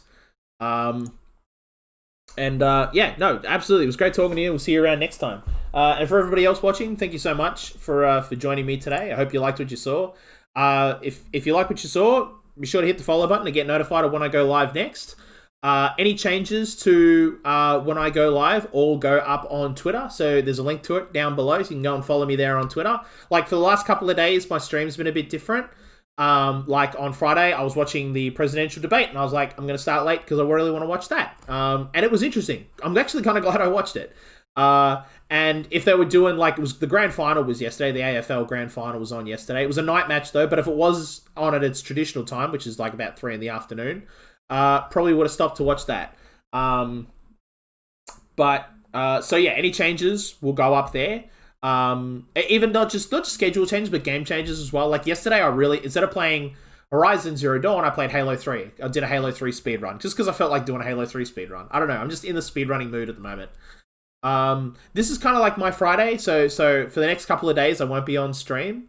I'll be back on Thursday from 1 p.m. AEDT, and I'm going to be back, and we're going to do a Halo 3 speedrun. So like do it all proper, and like I've got a layout for it and everything. Like I downloaded like timing software and stuff like that. So like, you know, it's all gonna look legit. I don't know, but you'll be able to see my time and my splits in it. Like it won't be like the half-assed thing I did a few days ago where I just used the stopwatch on my phone and then forgot to. And then I paused it, and I forgot to unpause it. So it won't be like that. Like, you'll be able to see the clock on the screen, and you can watch it and everything. And I've been watching more videos and stuff, and I'm going to practice it over the next few days to try and see if I can give you, like, an entertaining run. But there still might be some, like, restarting stuff where I might be practicing some bits. But no, you know what? I won't. What I'm going to do is I'll do a full run, and just, like, come what may. And then after that, I'll spend probably the rest of the stream like practicing anything I get wrong.